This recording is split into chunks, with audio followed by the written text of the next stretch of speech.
All brothers remove their head coverings, and all sisters pray with their heads covered.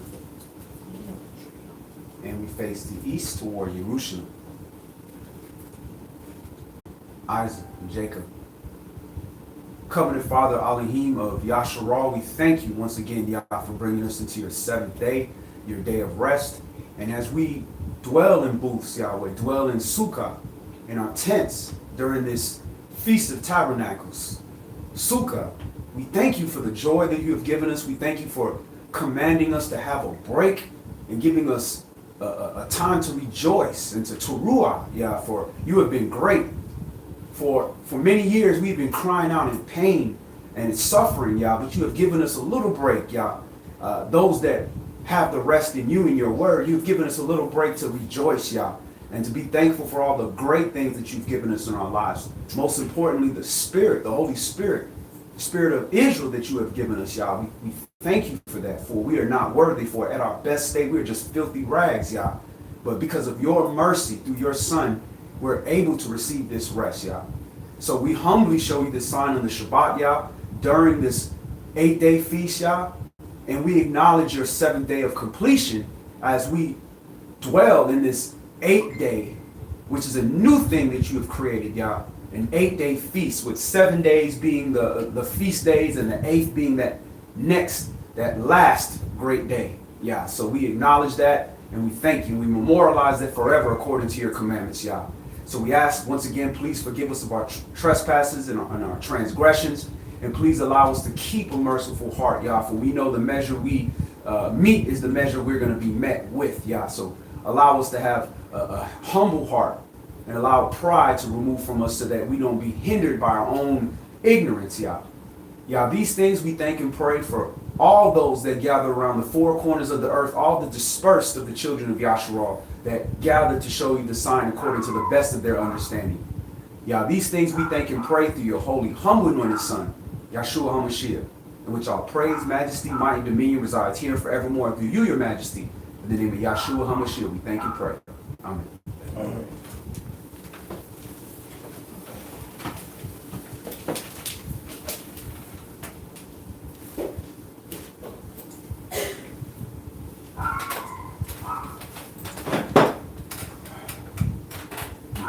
One of those books.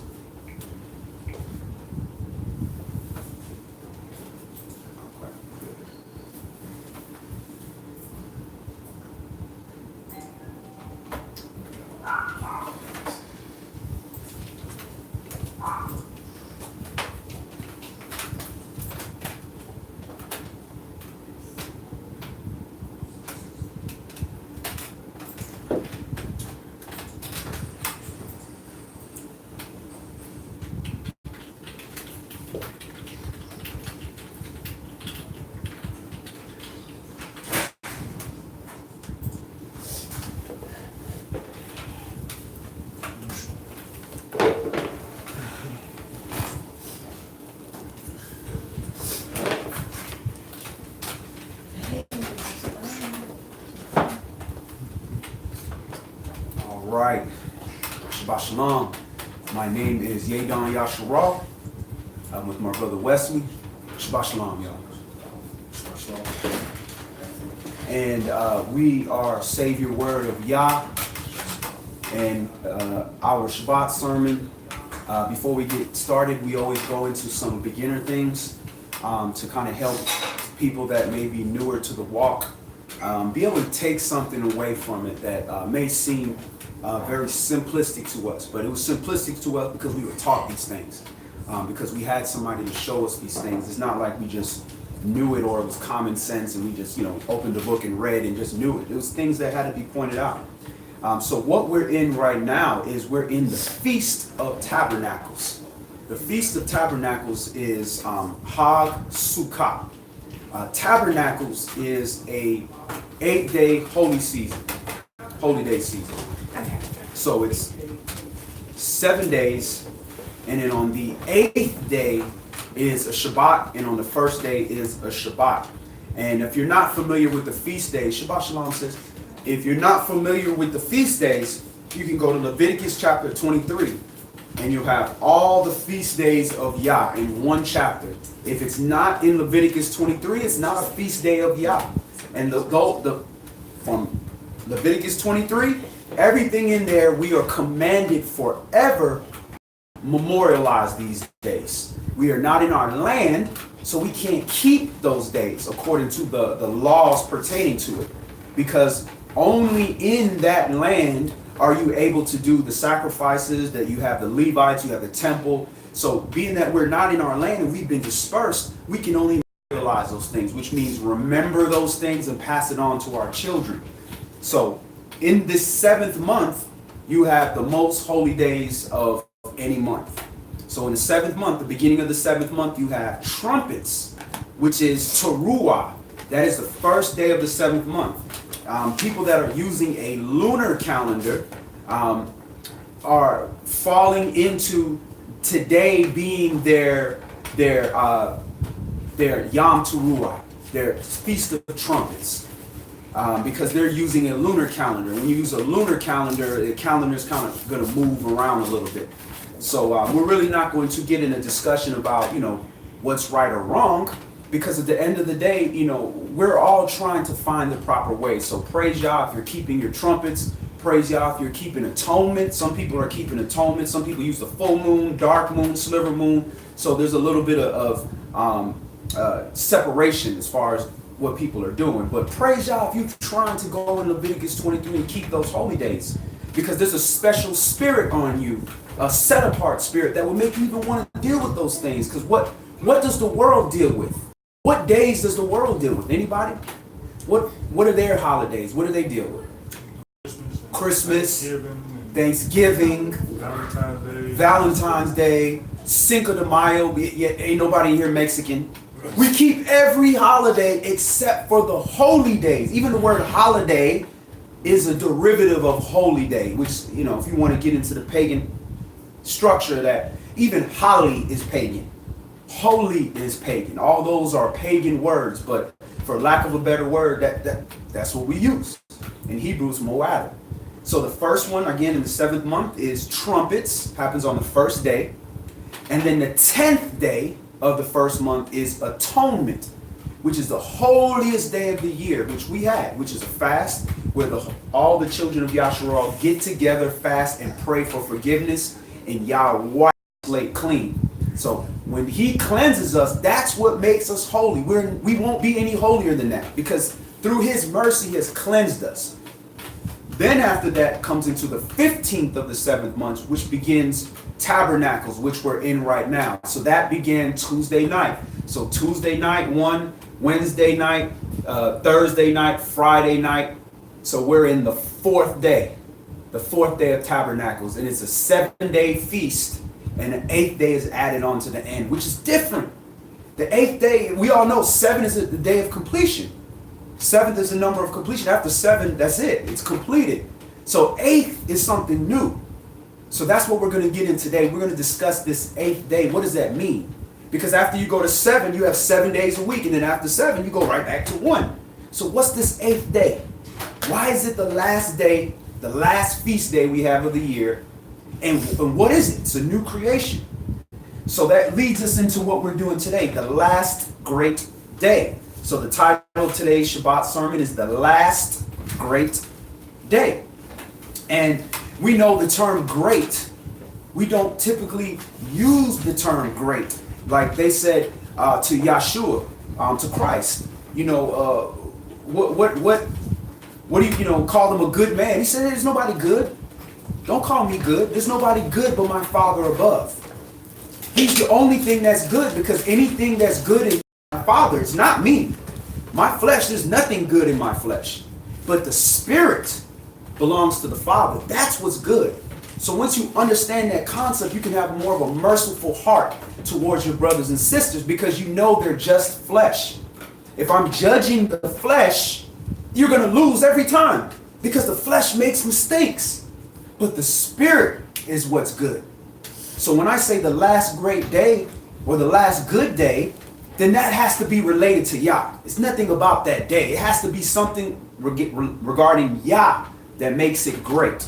So we're going to get that concept. We're going to go to the beginning and we're going to understand that concept of flesh, the difference between flesh and spirit, and a seventh day creation, which we were all created in the seventh day creation. And then there's an eighth day creation.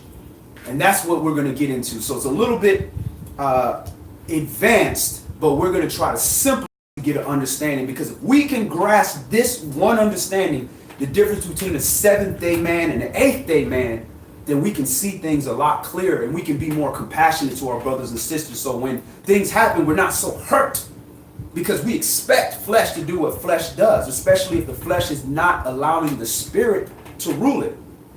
So we're going to open up in Genesis, Bereshit, chapter 1. Genesis, chapter 1.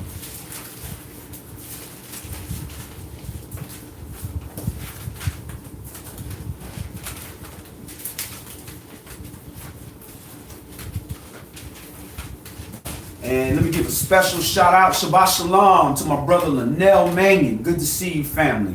Shabbat Shalom to my longtime sis, Ariel Smith. Shabbat Shalom to my brother from another mother, Frederick Ben Yahuwah. Good to see y'all, family. Hope y'all enjoying your feast days and your Shabbat. And I don't know how I forgot going over feast days in Leviticus 23. The Sabbath is the first feast day that they mentioned. We have that every week. So he wants us to practice this feast day every week with the Shabbat. So we're in Genesis chapter 1. And we're going to read verse 24 through 31.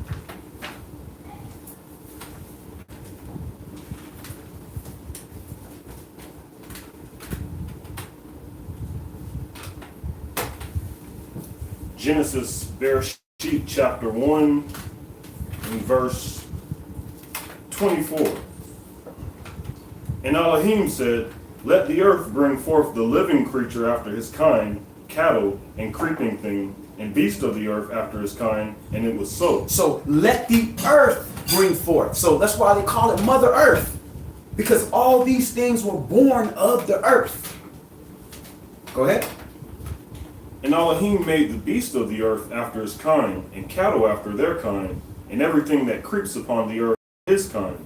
And Elohim saw that it was good. All right, so Elohim made these things. So we're going to look at some Hebrew terms so that we can understand what's going on here. So the first term we're going to look at is where it says God, capital G-O-D. It's important that we understand the Hebrew word for that, because it's not always the same Hebrew word when you see God there. Sometimes singular, sometimes it's plural. And I know out of Christianity, we're taught, well, there's only one God and this, that, and in a way, they're correct. Yeah, there is no other mighty one. There's no other source but then YAH. Everything came from YAH. So in that context, is correct. But it's incorrect from a Hebrew perspective, because what they're talking about is like God like Zeus, or God like Jupiter, or God like that. Like there's only one entity. But this word God here is plural. The Hebrew word is Elohim, or in the ancient Elohim. Elohim. That's H430. And this word is mighty ones, or the powers. The supreme powers. So Elohim means multiple, the host. And the best way to describe it, and Elder Bimelech broke this down to me so simplistic one time. He said, imagine you have a cluster of grapes. If you have a cluster of grapes right there, are you going to consider that a whole bunch of things, or are you going to say, let me get those grapes? You're going to think each individual grape reconciled, or you're going to grab a cluster of grapes. If you have a cluster of grapes, that's called one thing. It's grapes, a cluster of grapes. But that cluster is made up of multiple things. The same thing as you, as your person. Will, for example. How many people would you count Will as? One person. But inside Will is billions of cells.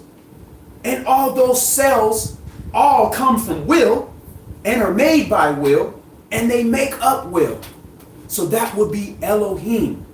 the plurality. So all the spirits that make up YAH. That's why it's I am that I am. All that is there, I'm that. All those spirits that make him.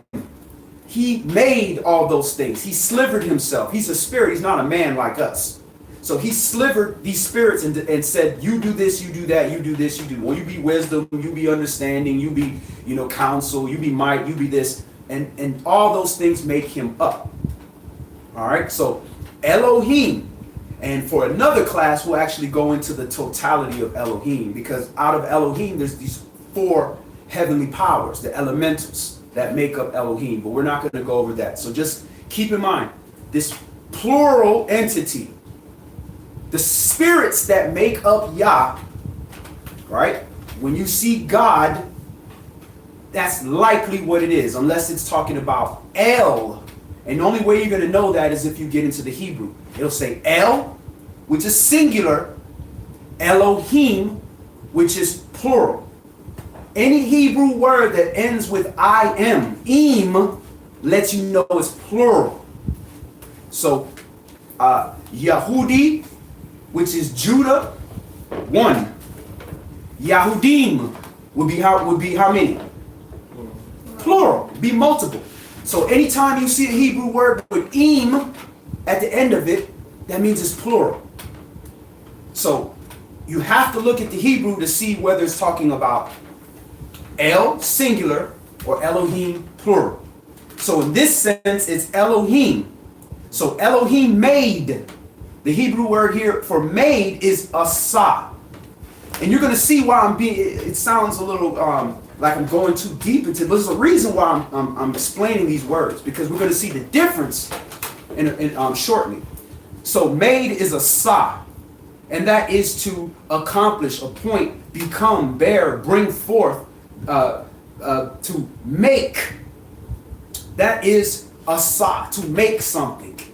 So the mighty ones, the heavenly powers, made the beast. So what's beast? The word for beast is kai, which is H2416. And I don't know if you've heard the term Yakai. It means like Yah lives. So kai, that's H2416, and that's a fresh plant, strong, life, living thing, literally or figuratively. So he made the living thing. Elohim made the living things. And this is called the beast. So that's what we are made first. We are made as a beast. Now, that's a kind of a strong term. He's like, how you going to call me a beast? But that's what you are. When you are hungry, you're going to go eat. When you're mad, you're going to be wrathful. When you're scared, you're going to run. These are all things that are beast natures. But it's our spirit that tells us, our intellect that tells us, nah, I can't eat this food because it's poisonous, or I can't do this, or I can't, hurt this person. That's my brother or my sister or my wife. That's the spirit. But the flesh wants to do what it wants to do. So we have to understand that that's your first creation. Is just the flesh. You have to be taught. Okay? Go ahead. Genesis chapter 1 and verse 26. And Elohim said, let us make man in our image, after our likeness, and let them have dominion over the fish of the sea, and over the fowl of the air, and over the cattle, and over all the earth, and over every creeping thing that creeps upon the earth. So notice there in verse 26, it says, let us. What's this us? Elohim, the mighty ones. Let us make man in our image, after our likeness. All right? So let us make man in our image. Go ahead. So Elohim created man in his own image. In the image of Elohim created he him. Male and female created he them.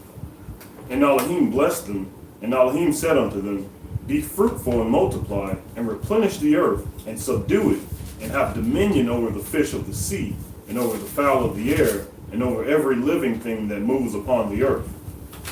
And Elohim said, behold, I have given you every herb bearing seed, which is upon the face of all, and every tree, in the which is the fruit of a tree yielding seed. To you it shall be for meat. All right, so in this creation, you could eat anything. I've given you all these things.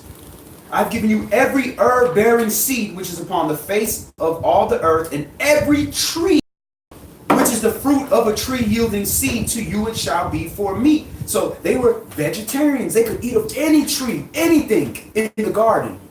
Originally, that's how it was. And notice it says fruit-bearing seed.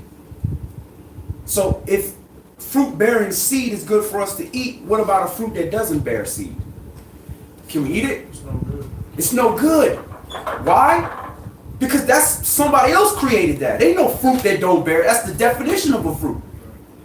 Something is wrong there, because whatever man created to stop that seed from being developed, when you ingest that, what you think is going to happen to you? And that's why people are struggling to have kids and having these, problem pregnancy, because the food that we eat, the same company that make the stuff to kill you weeds outside, is the same one that make the fertilizer, the same one that make the pesticide, and now you eating that. So same thing with the things we partake in that don't have seeds. That ain't good. Because what did they put in that to not have seed? So you want to think about that. Go ahead. Verse 29. And Elohim said, Behold, I have given you every herb-bearing seed which is upon the face of all the earth, and every tree, in the which is the fruit of a tree yielding seed. To it shall be for meat. To you it shall be for meat. And to every beast of the earth, and to every fowl of the air, and to everything that creeps upon the earth, wherein there is life, I have given every green herb for meat. And it was so. And Elohim saw everything that he made, and behold, it was very good. And the evening and the morning were the sixth day. All right, so everything all the way up to the sixth day was good. There wasn't no bad creation. Everything was good here, all the way into the sixth day. All the food was good. Everything was good in this creation here. Everything was good.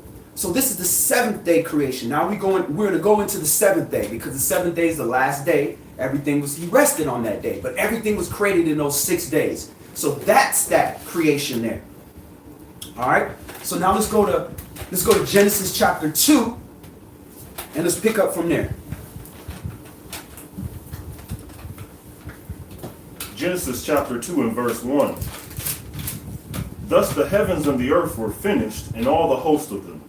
And on the seventh day Elohim ended his work which he had made, and he rested on the seventh day from all his work which he had made. All right. So he rested on the seventh day. He did everything in 6 days. So now if y'all able to create the whole world in 6 days and rest, and we are made like him, we do the same thing. That's the difference between us and the seventh day creation. The seventh day creation, they do what they want to do because everything was good. They can do whatever. But the new creation we about to get into are going to follow what YAH does. All right? And Shabbat Shalom to my brother Lucas. Cool. Good to see you, family. What up, fam? And Shabbat Shalom. I'm sorry. I've been watching Top Boy.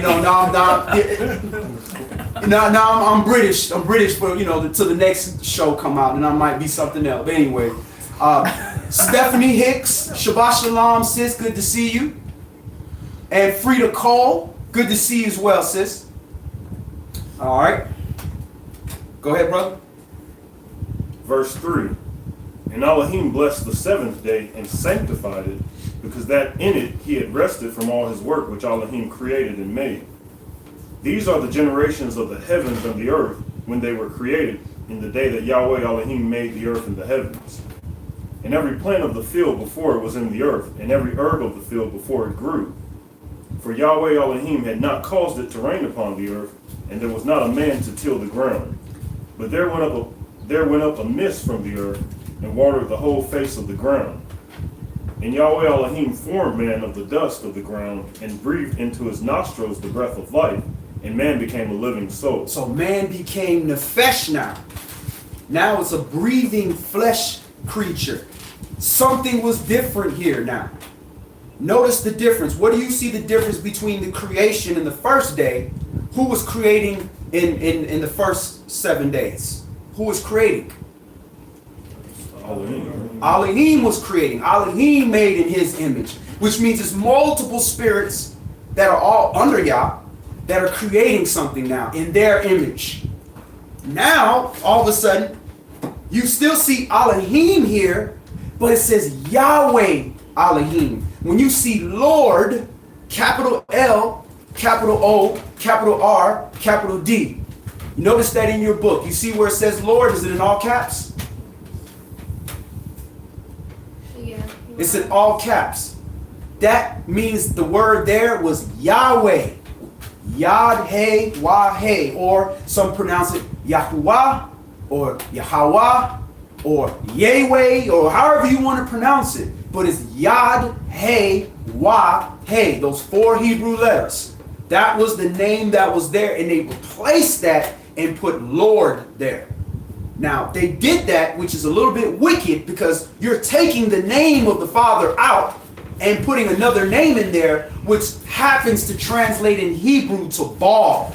B-A-A-L, which is a pagan sun god of the people of the land. A Phoenician sun god of the people that were inhabiting Jerusalem before we came there. That's wicked.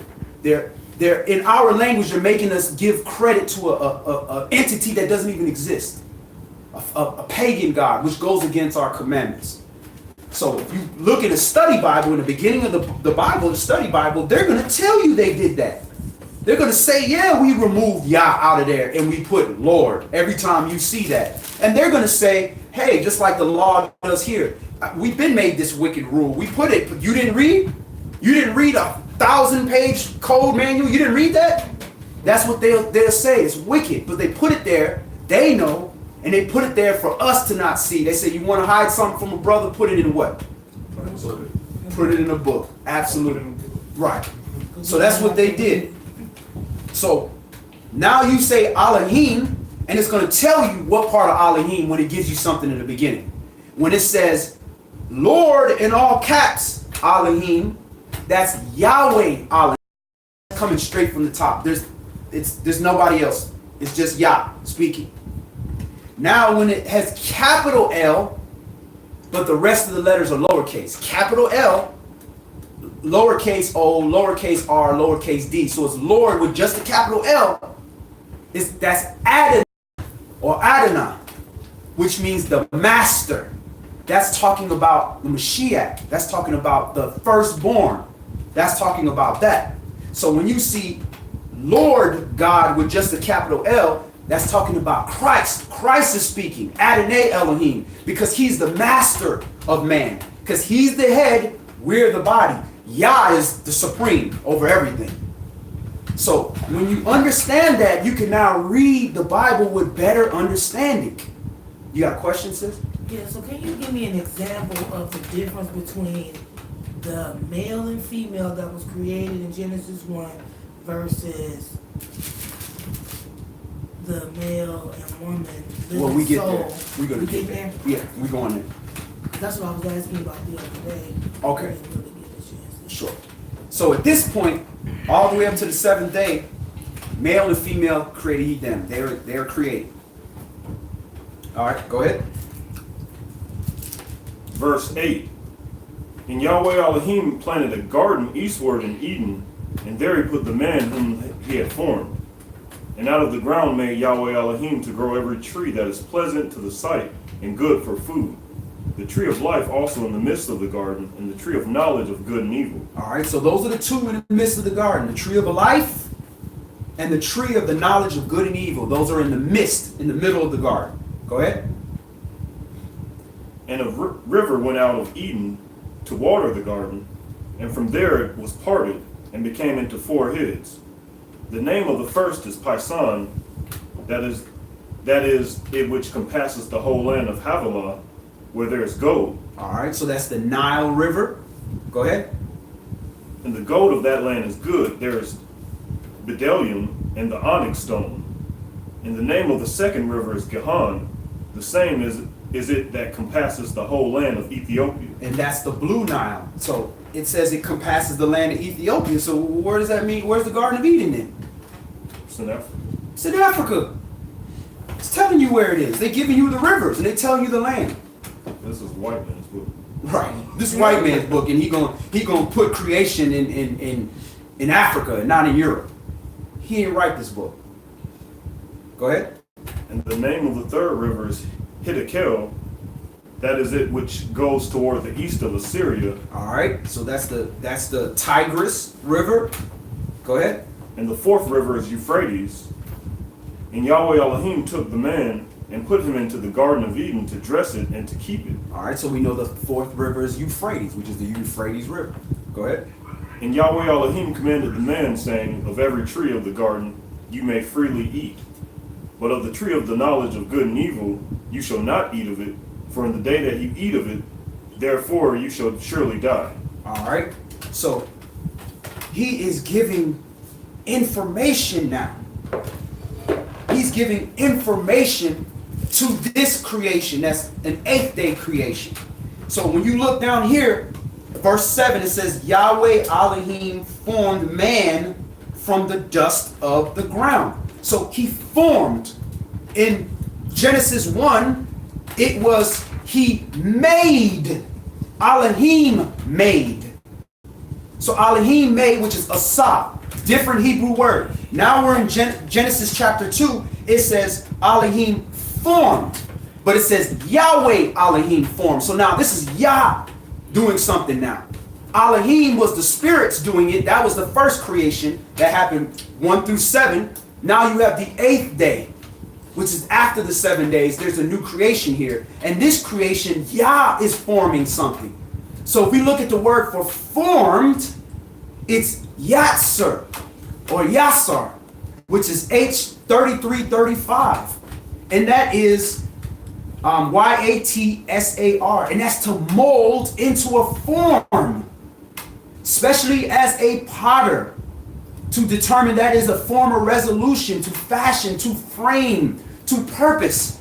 So that's different than if I go like this, bling, and I make clay. I made that, right?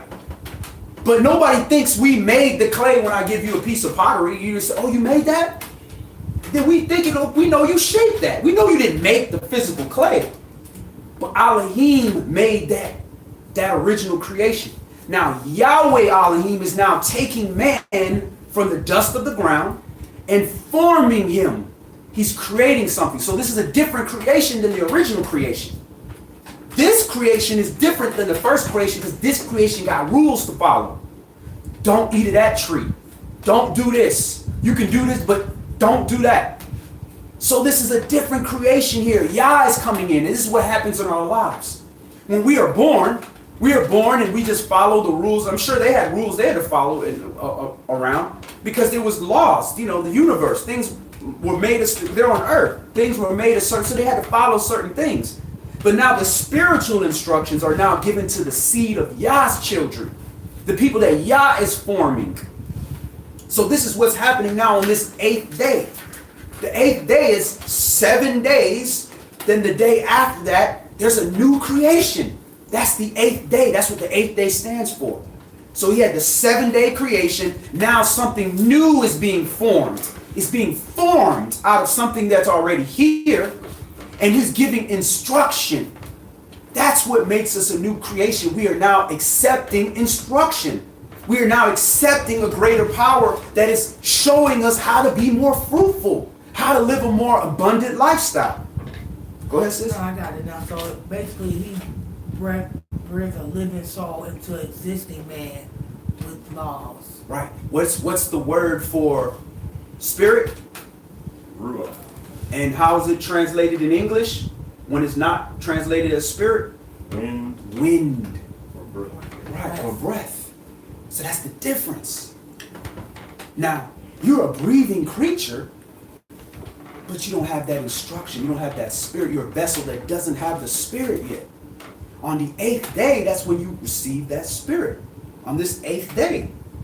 On the 8th day, this new creation. That wasn't everybody. That was his people. Just like how many people keeping Shabbat today? How many? Very few. Different creation. So what's the relation between the 8th day and circumcision? You want to go into? Yep, we're going to talk about that. So let's talk about that. So circumcision happens on the 8th day. Why the 8th day? Now, there's a scientific reason. Scientific reason shows that the baby's blood coagulates better after the 8th day. So there's a scientific reason. That's why they circumcise on the 8th day. First day, they would bleed a lot. The 8th day, they can heal a lot better. So there's a scientific reason, but it's also representing the 8th day creation. You're saying my baby is different than the rest of these babies because it's being circumcised into the covenant. Circumcision is the covenant between the children of Abraham and the Father. That's what makes you different from a beast. If you're not circumcised, what makes you different than a beast? Physically. Really? What makes you different? We're just a different classification of beast. Animals got living, they live. They got soul. Soul is just a breathing. The word soul is nefesh. That's just a breathing. Animals breathe too. And you can have a wicked animal that you got to put to sleep, and you have a good animal. But when you circumcise that beast, how many beasts you seen circumcised? They don't circumcise beasts. That's not typical. That beast just comes out how he was created, and he stay like that till he die, unless he get injured. But when we cut that foreskin away, when we cut that away, we're a new creation now, because now we not a beast. We not like because what man gonna want to do that? I would never naturally want to cut anything on my body, but much less that area. That's not natural. That's instructions from the Father. We are following the instructions of the Father. That's a new creation. So the parents are making that decision, and they're keeping the covenant of our people, and they're circumcising that beast, and now that child is under a new covenant. He's not under the natural birth process. It's a new creation. So that child is basically, parents are saying, this child is going to be taking instructions from the Father. This new creation now. He's covenanted with the Father. He is of the seed of Abraham. He's Hebrew. He's Yah's chosen people now when they're doing it with that mind frame. We answer that, sis, or do you got any other questions? All right. Genesis chapter 2 and verse 18. And Yahweh Elohim said, it is not good that man should be alone. I will make him a helpmeet for him. All right, so he said it's not meet that man be alone. This is the first thing he said is not good. The first thing he said was not good was us to be alone. He never even said that the tree of knowledge of good and evil was not good. He just said you stay away from it. But us being alone as man, he said it's not good. So there's a reason why. We're incomplete. If we could just complete everything without a woman, then we would cease to exist, because a woman will piss you off and you're on your way. But he made us this way, where we need each other to inherit the kingdom. Go ahead. And out of the ground Yahweh Elohim formed every beast of the field and every fowl of the air, and brought them in unto Adam to see what he would call them. And whatsoever Adam called every living creature, that was the name thereof. And Adam gave names to all cattle, and to the fowl of the air, and to every beast of the field. But for Adam there was not found a helpmeet for him. And Yahweh Elohim caused a deep sleep to fall upon Adam, and he slept. And he took one of his ribs, and closed up the flesh instead thereof. And the rib which Yahweh Elohim had taken from man, made he woman, and brought her unto the man. All right, so he made woman, because she's from man, from the man's rib. And again, scientifically, the rib has stem cells. You can take a rib and you can literally clone, if we had the technology, clone somebody from a rib. So how far-fetched it is that Yah did that with the creator of technology. So we're just keep catching up. Just because we can't understand how Yah does things don't mean it's fantasy. We just didn't understand. Go ahead. And Adam said, this is now bone of my bones, and flesh of my flesh, and she shall be called woman, because she was taken out of man. Therefore shall a man leave his father and his mother, and shall cleave unto his wife, and they shall be one flesh. And they were both naked, the man and his wife, and were not ashamed. All right. So let's go to Zechariah chapter 14 now. Zechariah chapter 14. And that's kind of close to the end of the Old Testament. After Daniel and Hosea and all that.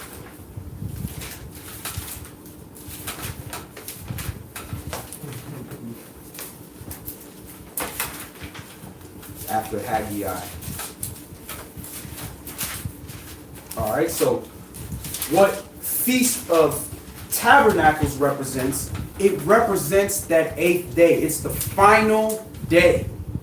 It's the final feast day.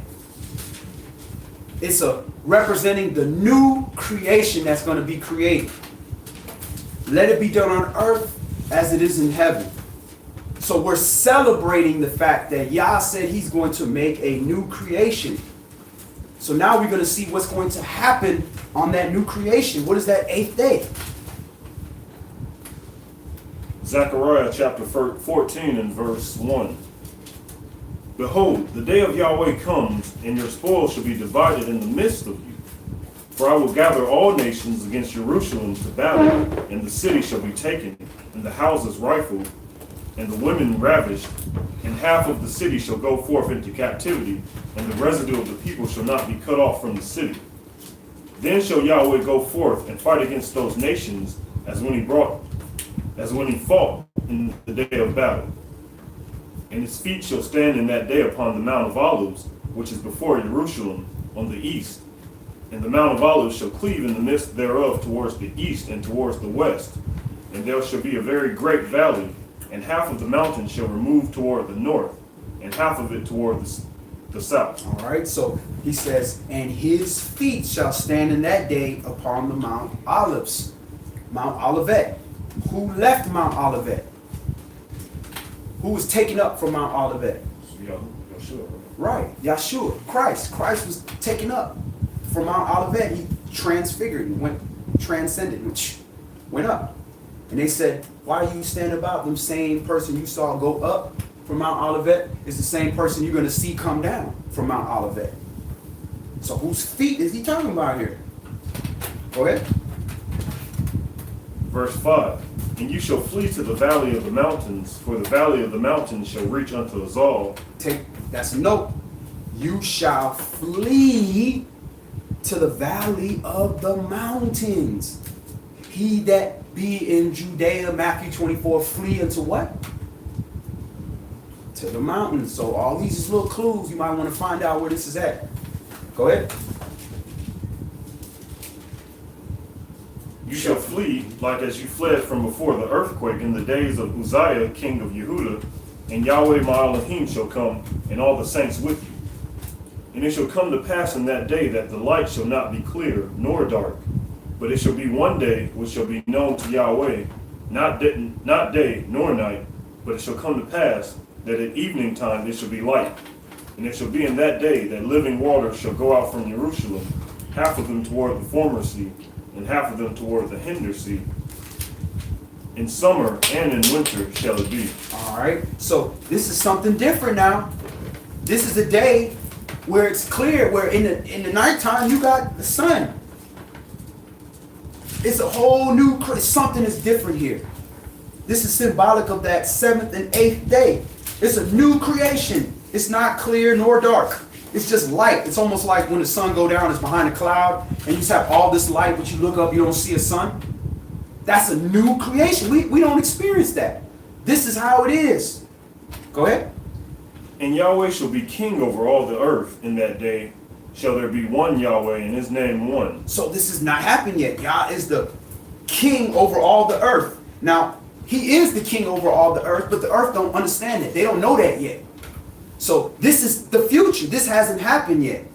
And Shabbat Shalom, says Toda Yahal, good to see you. And Shabbat Shalom, Mahabakai. Go ahead.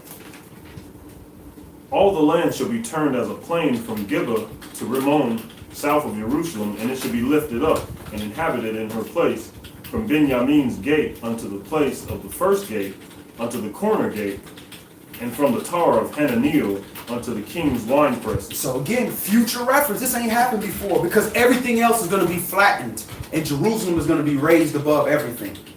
So this is giving you what's happening, this new creation that's creating, because this ain't here yet. Everything is flat in the earth except for Jerusalem, lifted up high. Go ahead. And men shall dwell in it, and there shall be no more utter destruction, but Jerusalem shall be safely inhabited. That ain't now. They got bomb shelters in Jerusalem. They got the the Iron Dome or something like that shoots missiles to hit all those rockets coming from what they call Palestine, which is really still Israel. Go ahead. And men shall dwell in it, and there shall be no more utter destruction, but Jerusalem shall be safely inhabited.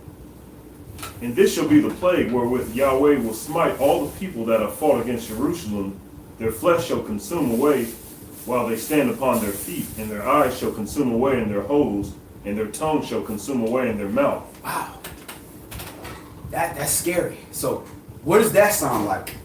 What could possibly make that happen that we know of this day? Fire, some type of fire, or fire, like flesh-eating diseases, plagues, radiation, nuclear, something like that. It's something really, really bad to make your eyes. This is the plague. This is what is going to happen. And notice it says it shall be the plague. The plague wherewith. What's that word for plague? Let's take a look at that and see what that is.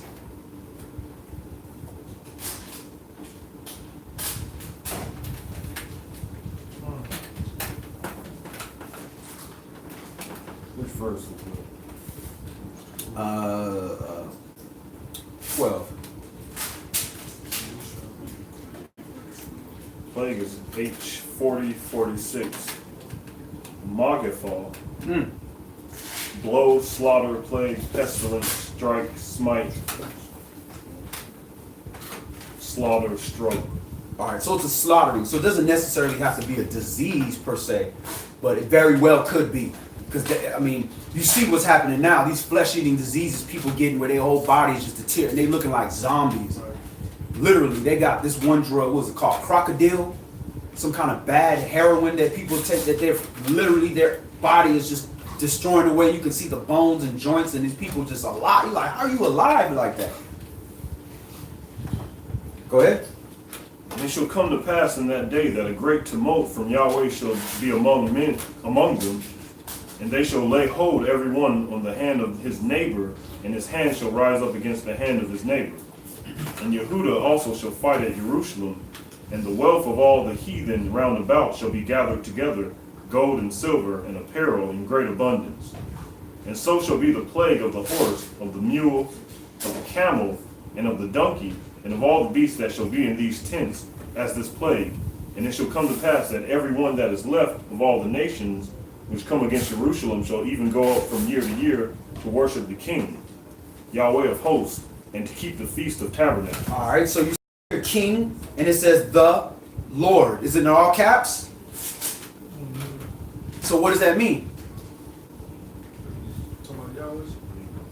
That means YAH, because it's all caps. The King, YAH. That's the King. King of kings. Right? This is the plague of everybody. After he finished dealing with all the nations, and judgment begins where first? The house of Jerusalem, Israel. Right. Judgment started with us. That's what's happening to us now. We getting judged. We getting punished.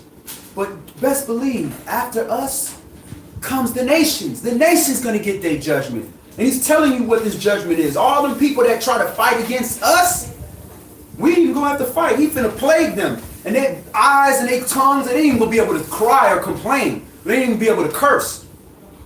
Then whoever's left of all the nations have to come up and keep what feast day? Tabernacles. They gonna have to do what we do, but they gonna have to know how to do it. How they gonna know how to do it unless they have priests to teach them? That's what we're doing. We're learning these things. We're learning righteousness so that we can help fulfill this when we are lifted up. And that 400 years is beginning that process. When that 400 years ended, 1619 to 2019, that's the 400-year captivity that we have. And now we're in that building phase. where we're becoming a nation again, so that we can teach the rest of the world that Yah chooses how to worship him, and they got to come up on tabernacles. The same feast that we're keeping right now, tabernacles. Go ahead. Verse 17.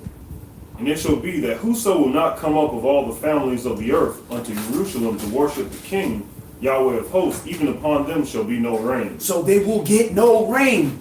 Why is that bad? Because when we read another place, when it talks about this new creation, there's no more oceans. There's only the water in Jerusalem. That's it. So you got to come to Jerusalem to get water or rain on your land. And if Yah cuts your rain, you can't grow food. I don't care how big and bad you are. That's how Pharaoh in Egypt got power.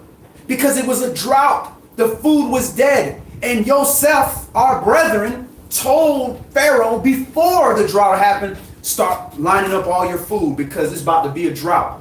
And when people got broke trading all their stuff for food, they had nothing left. So they can only sell their family members. When they run out of family members to sell, they had to sell themselves. And that's how Pharaoh rose to power, because everybody else was broke, had no food. So this is what Yah is going to do to all the nations that still don't want to respect Yah. No problem. You're just going to die away. And Shabbat Shalom, Elder Zahar. Good to see you, family. Go ahead. And if the family of Mitzrayim go not up, and come not, that have no rain, there shall be the plague, or if Yahweh will smite the heathen that come not up to keep the Feast of Tabernacles. So you say, all right, well, I got enough food stored up. I'm good. I ain't coming to keep tabernacles. Then I'm going to get you a plague. Go ahead. This shall be the punishment of Mitzrayim and the punishment of all nations that come not up to keep the Feast of Tabernacles. So this 8th-day feast must be real important. It got to be real important. He didn't say come up and keep Passover. He didn't say come up and keep atonement, atone for your sin. No, he said tabernacles. Sukkah. The same feast day we doing right now according to the Enoch calendar. Go ahead. In that day shall there be upon the bells of the horses holiness unto Yahweh, and the pots in Yahweh's house shall be like the bowls before the altar. Yea, every pot in Jerusalem and in Yehuda shall be holiness unto Yahweh of hosts.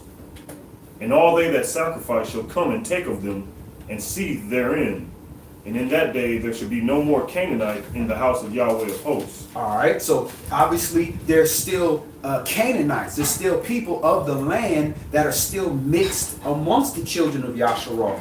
And he's saying these sacrifices. So there's going to be sacrifices again. So this again is a new time where they're going to really be doing animal sacrifices again.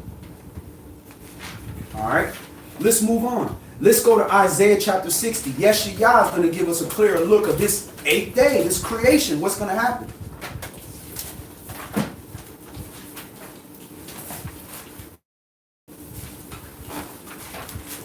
So if we are blessed enough to read ahead, it's just like, you know, when you're an actor and you get a script and you're trying to play your part and you got a part.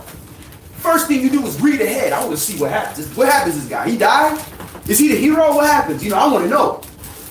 So that you can be prepared to say, oh man, you know, I got to kiss this ugly woman. Or, oh no, you know, I get shot 18 times. I don't know if that's kind of bad for my career. You know what I'm saying? You look ahead. So Yah gave us the script.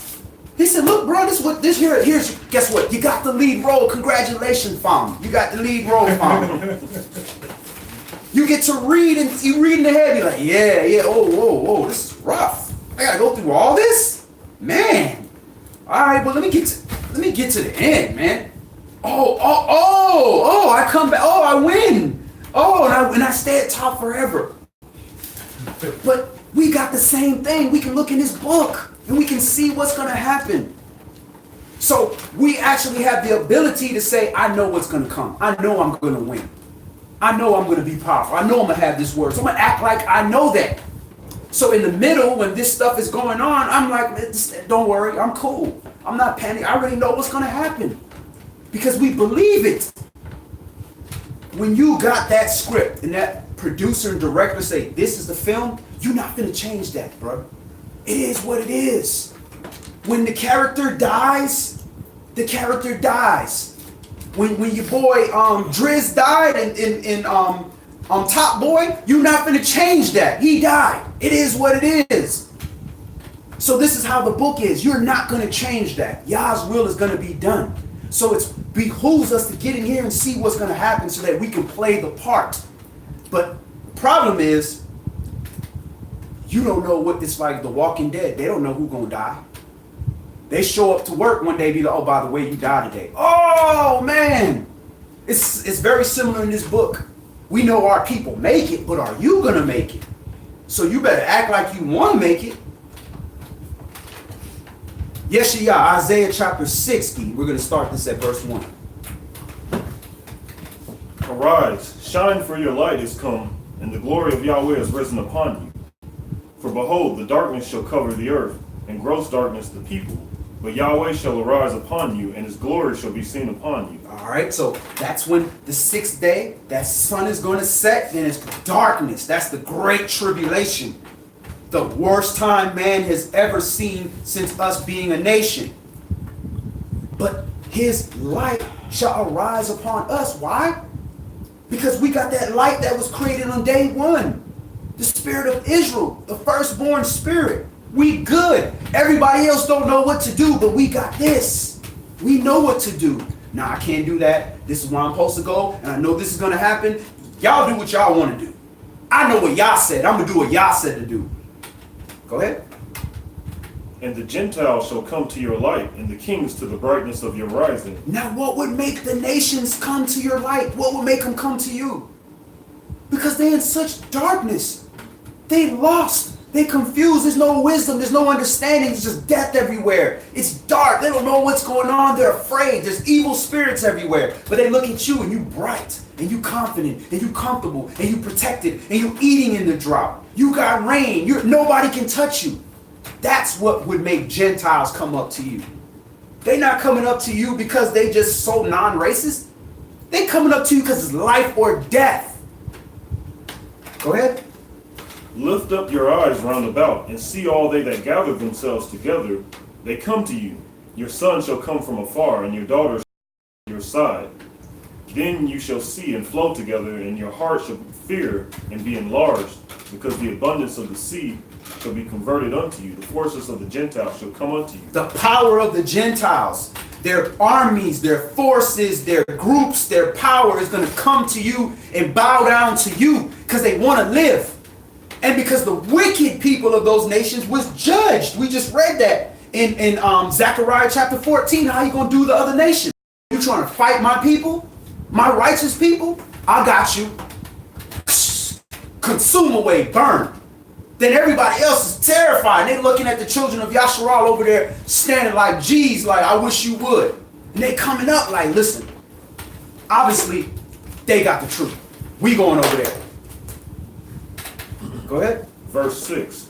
The multitude of camels shall cover you, the dromedaries of Midian and Ephah, and all they from Sheba shall come. They shall bring gold and incense, and they shall show forth the praises of Yahweh. All right, so in case anybody doesn't know what Gentiles is in the Old Testament is always one word, goyim, which means nations. Now, we are separated, we're sanctified, so we're not considered nations. It's Israel, 12 tribes of Israel, and every other nation. So when they use the term goyim, it's referring to every other nation of people other than the children of Yasharal. So that means could be white people, could be Africans, could be Asian, could be anybody. So all those other nations of people are going to come to us if they want to live. Are they going to come? Here's the question. Are they going to come to all of us, to any one of us, and live? What you think? I don't think. I'm thinking they're gonna come to the ones that's, I guess, priests or ones with certain spirits. Amen. Because what happened to the rest of the ones like us that aren't priests and don't have the spirit? What happened to them? I don't think they're gonna make it. They ain't gonna make it. They dying. So in between, you're gonna have some people that are trying to perpetrate. Yeah, I'm Israel. Come follow me. Yeah, eat that pig, man. We starving. Lightning come down, kill a whole camp. Then maybe one or two people survive. Say, I ain't doing that. Then they find a good, righteous group of brothers that have a spirit of humility, that understand these scriptures, say, nah, we're not doing that. Why? Because I said so. No, because Yah said so. That's why. That was a different spirit on these brothers. This guy over here trying to make himself the king of the world. This guy over here said, nah, Yah's king, and he said we don't do that.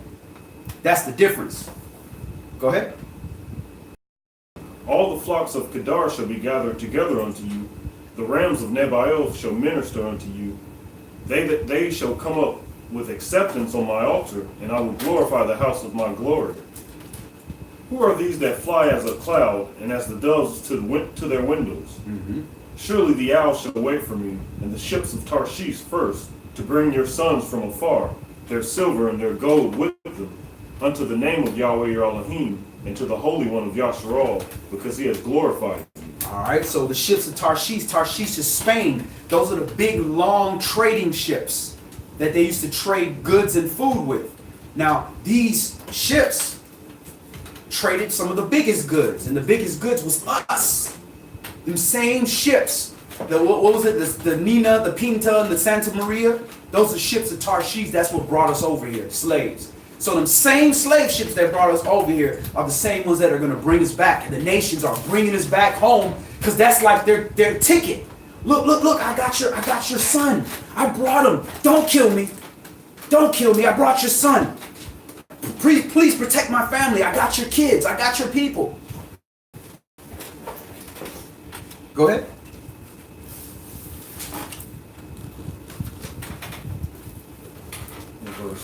We're finish 9. Surely the owl shall wait for me, and the ships of Tarshish first, to bring your sons from afar. With what? With their silver and their gold with them, unto the name of Yahweh your Elohim, and to the Holy One of Yasharal, because he is glorified. So we ain't going empty-handed. They gonna have to bread us up, because they stole. You look at the Queen of England, she got the biggest diamond ever, or jewel ever. Stole from Africa, stole from our land. So they gonna have to give us this stuff back. Like, here, listen, bro, I don't need, what good is gold if you ain't got no life? Look here, blesses those that bless Israel. Here, take it. Here's gold, here's silver, and hop on our big ship that we made all this money with. Hop on the Carnival Cruise Line, let's go. And they bringing us back home with gold and silver so that don't kill these people, they good. These Gentiles good, they took care of us. Thank you. And they good. What would make them do that? It ain't the kindness of their heart. Death. Fear. Their lands, America being destroyed. That's what would make them do that. They ain't that humble. If they was that humble, they'd be telling us, hey, bro, y'all are children of Israel. Stop with that black stuff. Listen, you guys are from here. They ain't doing that. Let them be ignorant so we can stay on top. 10. And the sons of strangers shall build up your walls. Did we not build up their walls? Did we not build the White House? Now, this wall that Trump talking about building? No. Y'all get there and build our walls. Build our walls. Go ahead. And their kings shall minister unto you. For my wrath I see you, but in my favor have I had mercy on you. So their king is going to minister, which he's going to serve us. So their kings are going to have to work for us. But the difference is we have righteous laws and rules. We're not going to treat them the way they treated us, because that's wicked. We're going to teach people how to be in charge of somebody and treat them with compassion where they want to work for you. Go ahead. Therefore your gates shall be open continually. They shall not shut day nor night, that men may bring unto you the forces of the Gentiles, and that their kings may be brought. For the nation and kingdom that will not serve you shall perish, yea, those nations shall be utterly wasted. So this is not us being racist. If white man wrote this book, right? So white man wrote in this book that they gonna serve us or perish. White man wrote that? Nah. White man ain't write that. Because at the time that this was being written, white man wasn't on the scene like that. So they didn't write that. I'm sorry. They didn't get soap. They weren't even using soap at that time. At the time that this was written. They were somewhere, probably in caves somewhere. I don't know. I ain't no historian. But they didn't write this. This was written in Hebrew. And listen, These are facts. I'm sorry. It's not, it don't take away from anybody or it's not to be mean to anybody, but these are the facts of this book. And if anybody of another race or another nationality has a problem with what's written in this book, they don't have a problem with me. They don't have a problem with us. They got a problem with what's written in this book. You need to humble yourself.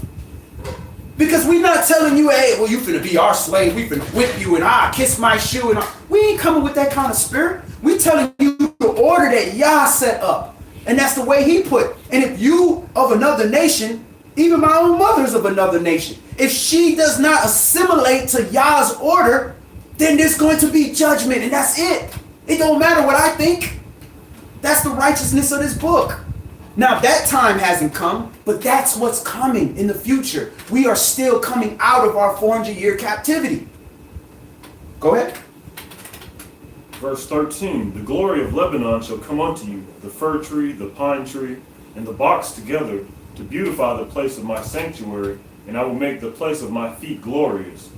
The sons also of them that afflicted you. The sons also of them that afflicted us shall what? Shall come bending unto you, and all they that despise you shall bow themselves down at the soles of your feet, and they shall call you the city of Yahweh, the Zion of the Holy One of Yasharal. And you ask, well, that's black supremacy or Israelite. Nah, that's righteousness. Why? Because they need to learn how to serve the YAH of Israel. Yeah. They can't just skip the process and go straight to YAH. We couldn't.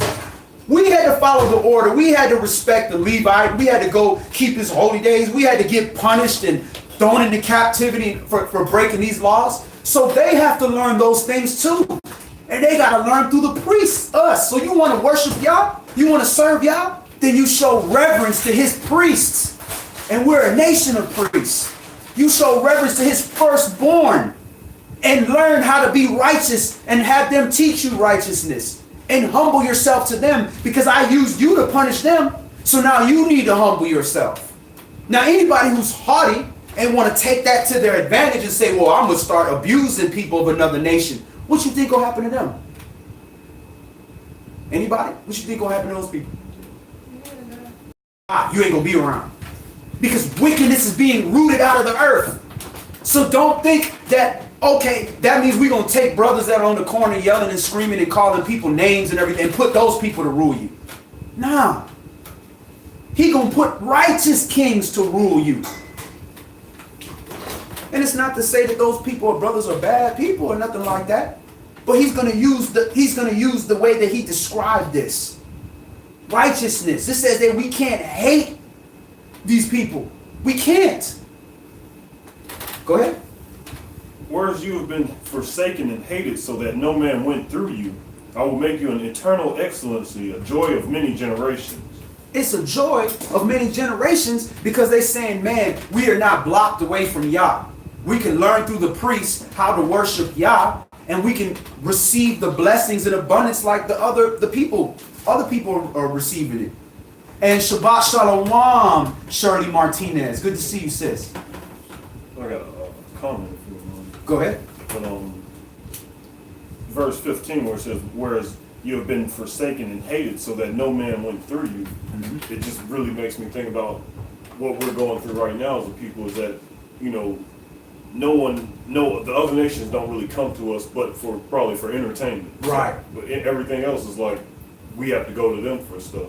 Right. Even in our own communities, we can't go to each other, you know what I'm saying? Even if you go right up the street, you're going to, you know, Koreans or Indians, or, you know what I'm saying? You're going to other nations. So it's to me, that really just hits home. You know, Are they going through us for ministry?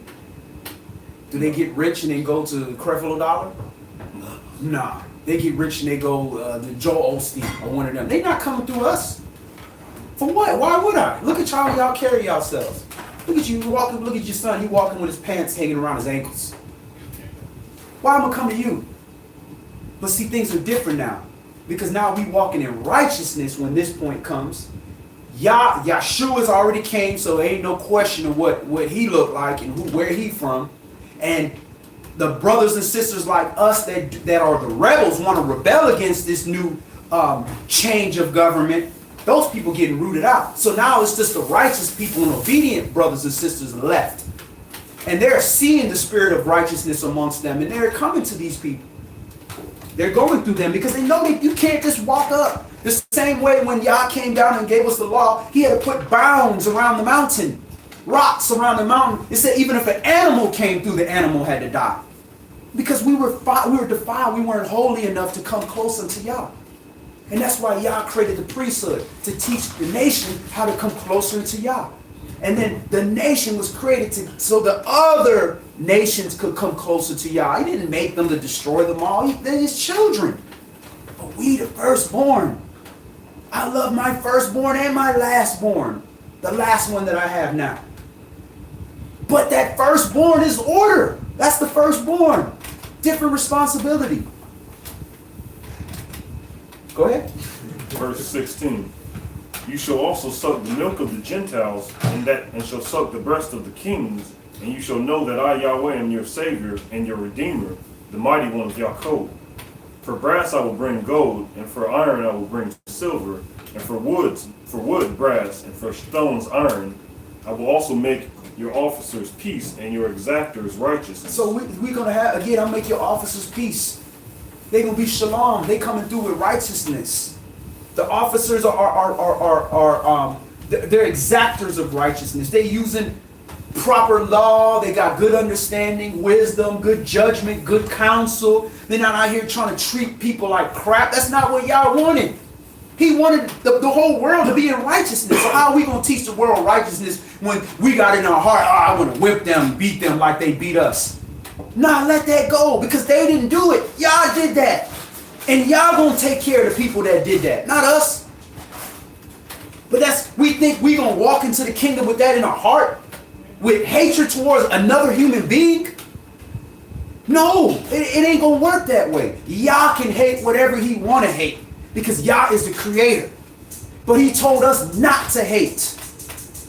Which means I could dislike that brother as much as I want, but if that brother about to do something, he's gonna hurt himself, I gotta say something. Now I ain't gotta force him, but I gotta say something. I don't care what nation you are. I gotta say something to you. Verse 18. Violence shall no more be heard in your land, wasting nor destruction within your borders, but you shall call your walls salvation and your gates praise. So, is this not something to celebrate?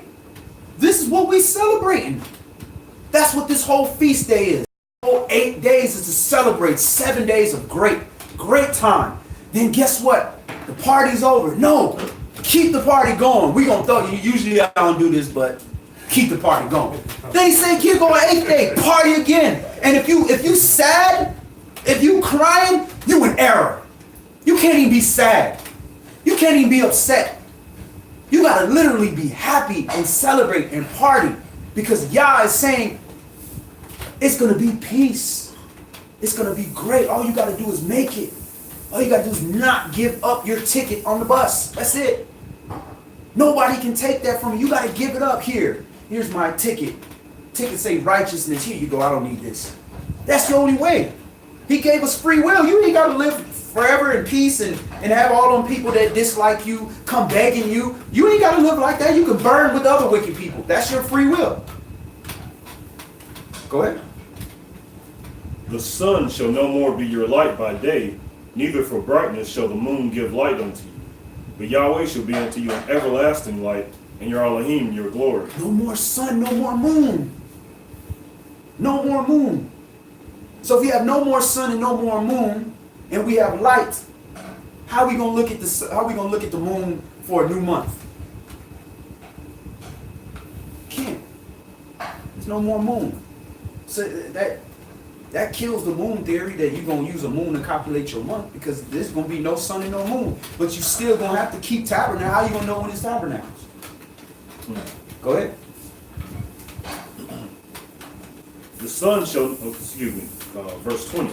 Your sun shall no more go down, neither shall your moon withdraw itself, for Yahweh shall be your everlasting light, and the days of your mourning shall be ended. He's going to be your everlasting light. The closer you get to YAH, what was one person that got very close to Yah. One of the first people that got like literally Moshe. And what happened to him after he got close to Yah? His face was glowing. It was glowing. Why his face? That pineal gland.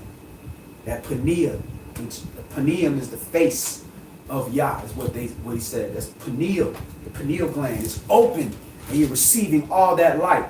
It said that the eye is the place where the light comes in. He talking about that eye right there. And if that eye be single, he say single. We got two. How that gonna be single? He's talking about this. When that becomes single and you're listening to this instead of listening to this, spirit versus flesh, now you can receive that righteousness. So we'll be in such righteousness that we glowing.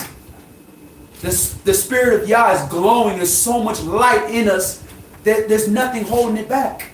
We don't need a sun, moon no more. We the light. Go ahead, Pop. Isn't there a verse that talks about keeping new months in the kingdom? Mm-hmm. You know what that is? That you shall keep new months. Yeah, I believe that's in Ezekiel when it talks about the gates shall be open for your new months and all that. Oh. Right. So how you gonna keep a new month? How you gonna do a new month if you gotta look at the moon? Mm-mm.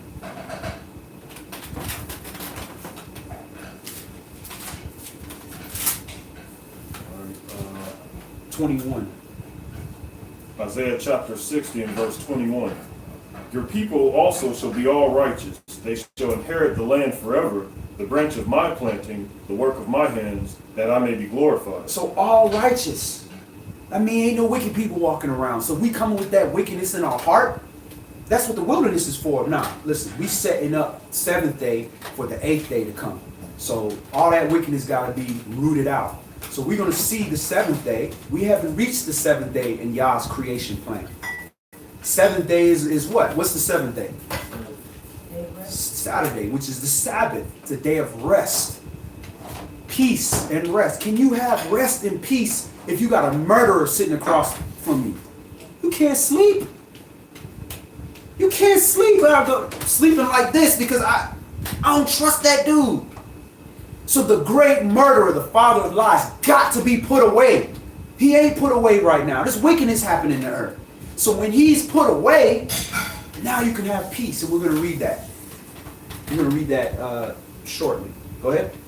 A little one shall become 1,000, and a small one a strong nation. I, Yahweh, will hasten it in its time. A little one shall become 1,000. Because there's no evil, there's no sin. Sin causes death to the point where we can live to be 1,000 now. And they're considered a little one. You little. Because you born in this time and you turned 1,000. What about if you 100 at that time? Or you 50 when that time starts? Then you 1,050. So it's different time. A lot of stuff kills people. Them times are over with. So this is the celebration. This is what we're celebrating. This is the 8th day that they're talking about. So now we're going to see these things that have to happen before the 8th day. We're going to look at the 7th day and then we're going to look at the 8th day. All right, now we're going to get in the book of Enoch. We're going to read one chapter in the book of Enoch. Enoch chapter 10. Hanok.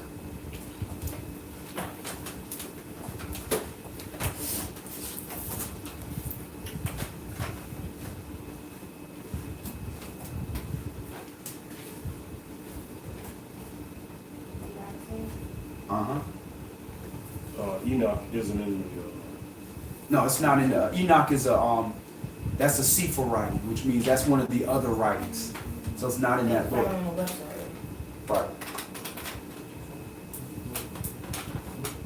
If you need Enoch, you can go to IsraeliteGathering.com and you can look at Enoch. Under books and Bibles, we have it written there.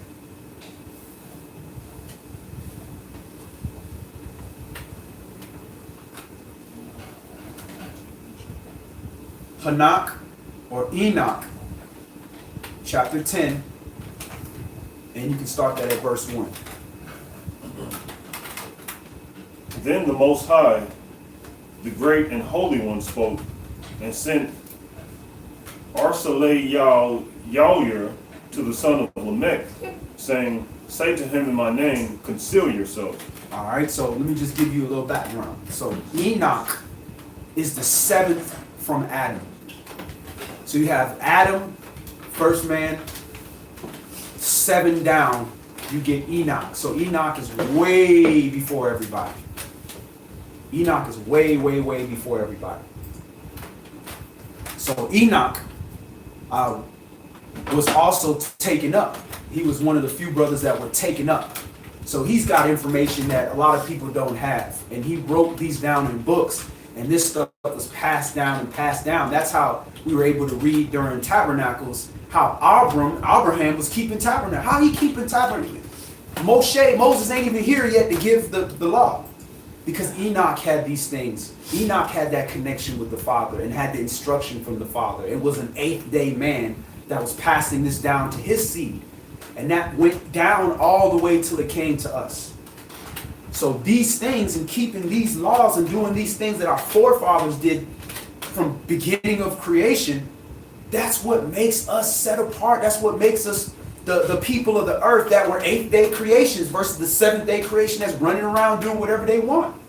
So when we're actually doing this, we're like Enoch. We're like Abraham. We're like Moses. We're like all our forefathers that we're reading in this book because we're actually trying to follow Abba's instructions, our Father's instructions. Go ahead, Abba. Verse 4. Then explain to him the consummation which is about to take place, for all the earth shall perish, the waters of a deluge shall come over the whole earth, and all things which are in it shall be destroyed. And now teach him how he may escape, and how his seed may remain in all the earth. Again, Yahweh said to Raphael, bind Azazel hand and foot, cast him into darkness, and opening the desert which is in Dudael, cast him there. All right, so Azazel is scapegoat. That's when they use scapegoat and atonement, where they let the scapegoat go. The Hebrew word for that is Azazel. He is one of the chief evil angels, and he is being cast into a wilderness where he is prisoned. Now, this wilderness that he's in, where do they send the scapegoat? Into the world. Into the wilderness. So you see how these things are closely related? Go ahead. Throw upon him hurled and pointed stones, covering him with darkness.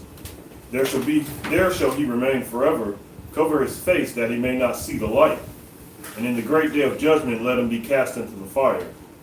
Restore the earth, which the angels have corrupted, and announce life to it, that I may revive it. All the sons of men shall not perish in consequence of every secret, by which the watchers have destroyed, and which they have taught their offspring. All the earth has been corrupted by the effects of the teaching of Azazel. To him therefore ascribe the whole crime. All right, so this is talking about when the angels, when it said, the angels saw the daughters of man, that they took them for wives.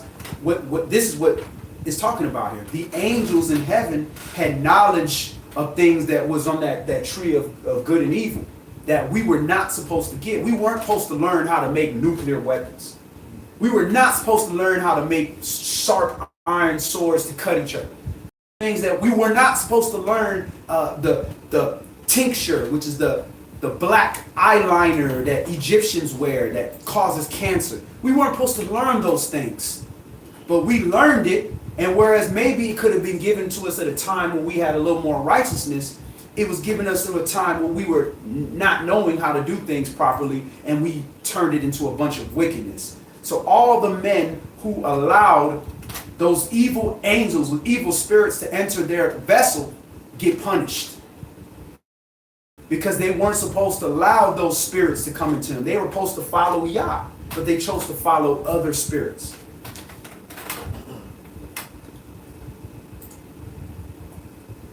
To Gabriel also Yahweh said, go to the biters, to the reprobates, to the children of fornication, and destroy the children of fornication, the offspring of the watchers from among men.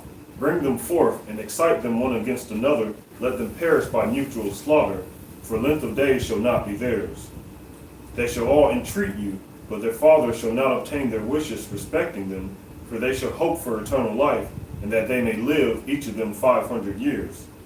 To Mikael likewise Yahweh said, Go and announce his crime to Semyaza and to the others who are with him, who have been associated with women, that they might be polluted with all their impurity, and when all their sons shall be slain, when they shall see the perdition of their beloved, bind them for 70 generations underneath the earth, even to the day of judgment and of consummation, until the judgment, the effect of which will last forever, be completed. All right, so you keep using this word consummation, right? What's another reason in our life that we use consummation? The word consummation. For weddings, right? Right. Consummate a marriage. What the marriage is consummated when you come together. So it's saying when this marriage, the bride of the Lamb comes in, and they're going to be judged. All these angels, and these evil angels are cast away into the earth, put away. And these are the extremely evil. There's still other evil angels, but these are like the wicked, wicked ones. They're put away. So some of these are going to be let loose for destruction at some point and judgment. Go ahead. Then shall they be taken away into the lowest depths of fire and torments, and in confinement shall they be shut up forever. Immediately after this shall he together with them burn and perish. They shall be bound unto the consummation of many generations. Destroy all the souls addicted to dalliance, and the offspring of the watchers, for they have tyrannized over mankind. Pleasure. All those people that are addicted to pleasure, where they got to do everything that's pleasurable to themselves. And when you're addicted to pleasure, you can't make hard decisions. Your brain has to operate, it has to receive that pleasurable stimulus, or else it can't function. So this is why we have to learn. That's why Day of Atonement is important. We have a lot of pleasures our forefathers didn't have. So that's why we need at least once a year to be able to cut those pleasures off for a day, just to be in control. Or the Shabbat, same thing. Why we're not supposed to be sleeping with our wives, so we can cut that pleasure off one day to keep it under control. Go ahead. Let every oppressor perish from the face of the earth. Let every evil work, the plan of righteousness and of rectitude appear, and its produce to become a blessing. Righteousness and rectitude shall be forever planted with delight. And then shall all the saints give thanks and live until they have begotten 1,000 children, or the whole period of their youth, and their Shabbat shall be completed in peace. In those days all the earth shall be cultivated in righteousness, shall be wholly planted with trees and filled with benediction. Every tree of delight shall be planted in it. In it shall vines be planted, and the vine which shall be planted in it shall yield fruit to satiate. Every seed which shall be sown in it shall produce for 1 measure 1,000, and from 1 measure of olives shall produce 10 presses of oil. Purify the earth from all oppression, from all injustice, and from all crime, from all impiety, and from all the pollution which is committed upon it. Exterminate them from the earth. Then shall all the children of men be righteous, and all nations shall pay me divine honors and bless me, and all shall adore me. The earth shall be cleansed from all corruption, and from every crime, and from all punishment, and from all suffering. Neither will I again send a deluge upon it from generation to generation forever. In those days will I open the treasures of blessing which are in heaven, that I may cause them to descend upon the earth, and upon all the works and labor of men. Peace and equity shall associate with the sons of men all the days of the world, in every generation of it. All right, so again, it's talking about that 8th day. How does Enoch know about all this stuff? Enoch got the game plan. He's able to tell you exactly what's going to go down for all of this stuff. Before Moshe is given, or before the prophets are given it, because let it be done on earth that is in heaven. They are receiving the same spirit that Enoch received. The spirit of truth, prophecy, all these different things. And we're receiving that same spirit. But what are we going to do? Are we going to believe it and tell people? Like these people did, like Enoch did, wrote it in a book, Isaiah wrote it. All these people received the spirit of truth, believed it, and passed it on. But what happens when we tell people they don't want to believe it, and they're definitely not passing it on? That's what differentiates us from the rest of the people. We take in this spirit of truth and we believe it. Well, everybody looking at us like we fools, just like they looked at Noah like he's a fool. Rain? What's rain? Ha ha ha. Okay, wait till the doors start closing. I got a comment on YouTube. All right. It says, am I allowed to shake hands with those that don't obey and serve Yah? The Most High is holy and he is in us. Just like in the tabernacle, the priests were killed because being in the midst of unholiness. Mm-hmm. Okay, is that It's like I guess it's a comment and a question. okay. First of all, I don't know In my where, spirit, I don't want to touch no one that don't love Yah and serve him, only when I pray for them. Am I right or wrong, brother? okay. No, you're not wrong for sanctifying yourself. But just keep in mind, I don't know where this person lives, but keep in mind, we in Babylon. Everything is defiled. Even when you say, look, meet me on Tuesday, you're using a pagan name. Even when you say, happy birthday or happy born day, happy is a pagan. Everything you do is pagan and destroyed. So really the focus needs to be on trying to keep your vessel clean. Now, you shaking somebody's hand, yeah, technically if they're unclean and you touch them, they make you unclean. But you can be, how you touch a doorknob, somebody else touch you, made yourself unclean. If you want to be technical to that standpoint, focus on keeping your heart clean. Focus on not doing unclean acts. Focus on not yoking yourself to somebody that does not want to be about this law. But how else are they going to learn? At least you teach them.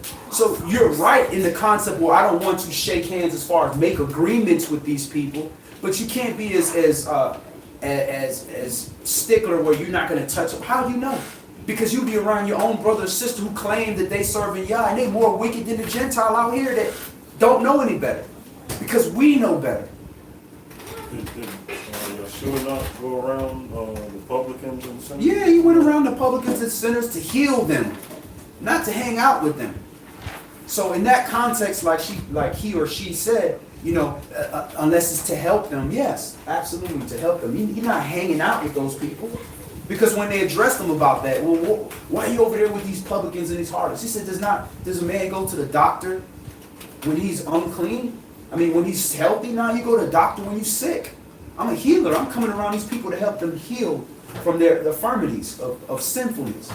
Well, I can't really say much, but just with my own experience, when I came into the Word, I feel like if people had that type of mindset towards me, where it's like, well, I don't want to deal with this guy because he don't know nothing, he's unclean, you know what I'm saying? It's like, I would have never learned anything, and I would have never took the steps to start walking on this path, you know what I'm saying? Absolutely. If it wasn't for people willing to extend their hand to me, Absolutely. Judge how you be judged. Because again, like we did in the opening prayer, even at your best state, you're still a filthy rag. At your best state. Why? Because you've already transgressed. And you can't wipe away your sins. Only Yah can wipe away your sins through this word. He said, now you are cleansed through this word in which I have spoken to you. That's what Christ said. So only he can clean you up. So we want to make sure that we're being compassionate. Now, don't yoke yourself to somebody that's being wicked, but you do what you need to do. But as far as, that's very Jewish, Pharisee type thinking where, I can't touch this person, I'm unclean. No, the actions make you unclean. All right, so we're going to go to Revelation chapter 20. Verse in Isaiah actually says, talks about just the wicked. Someone just said, which says, talking about those in, I think of Israel, who said, which say, stand by yourself, come not near to me, Right. I'm holier than you. I'm holier than thou. Right. So, it's wicked. Now, this person is a child rapist or a murderer. Do I want to shake his hand? Absolutely not. I'm not shaking your hand. I might talk to you. I might try to, speak some sense into you, but I'm not trying to shake your hand, man. You wicked. You do an abomination. So we're in Revelation chapter 20. We're gonna understand this 6th day and this 7th day, and we're gonna get into this 8th day. We're gonna go all the way to chapter 21. Revelation chapter 20 and verse 1. And I saw an angel come down from heaven, having the key of the bottomless pit and a great chain in his hand. And he laid hold on the dragon, that old serpent which is the devil and Satan, and bound him 1,000 years. All right, so does anybody know if and when the devil has been bound for 1,000 years? Did you learn about that? Did they teach you about that in school? Any period of history where we had 1,000 years of peace? I know you ain't graduated yet, but still, no, it ain't gonna teach you that because it ain't happening. They can't even lie about that. We've never had a year of peace, much less 1,000 years of peace, or even a day of peace. So this hasn't happened yet. This is the 7th day, when the devil is bound away for 1,000 years. A day is like 1,000 years. A day of YAH is like 1,000 years to us. That is the 7th day. We are in the 6th day now of creation. The 7th day is when the devil's put away for 1,000 years. Now there's nothing left but us. We don't have the devil tricking us and fooling us and trying to lead us to do all this wickedness. He can't fool us. That's the sabbatical kingdom. That's why it's called the sabbatical kingdom, because it's a Sabbath. We actually have rest. We have peace. I can sleep now because there's not a roaring lion looking to whom he may devour. Go ahead. Verse 3. And cast him into the bottomless pit, and shut him up, and set a seal upon him, that he should deceive the nations no more, till the 1,000 years should be fulfilled, and after that he must be loosed a little season. All right, so what we have to understand is even the devil has covenant with the Most High. The devil understands that he gonna be put away for 1,000 years. But after that 1,000 years, he's let out for a little season. So this little season, he get to do whatever he want to do in that little season. He going. So if you know you've been locked away for 1,000 years, and you get to come out for a small time, what you gonna do in that small time? You know he ain't gonna try to repent. He gonna cause a lot of problems. That ain't happened yet. People try to tell me, they had that one movie with Arnold Schwarzenegger trying to say, they brought up that concept here, but the devil should be loose for a little season, you know. What was it, End of Days? I think that was the movie with Arnold Schwarzenegger. And they had the white man playing the devil with the black hair. That's what they try to refer to this, saying, oh, the devil was put away for 1,000 years, and now he's released to do whatever. That ain't happened yet. Because we ain't never had 1,000 years of peace.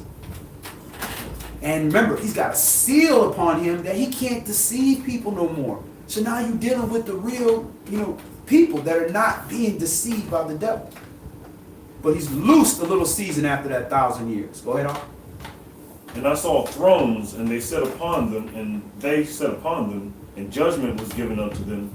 And I saw the souls of them that were beheaded for the witness of Yahshua, and for the word of Yahweh, and which had not worshipped the beast, neither his image, neither had received his mark upon their foreheads or in their hands, and they lived and reigned with Mashiach 1,000 years. So the Mashiach is reigning during this 1,000 years of peace.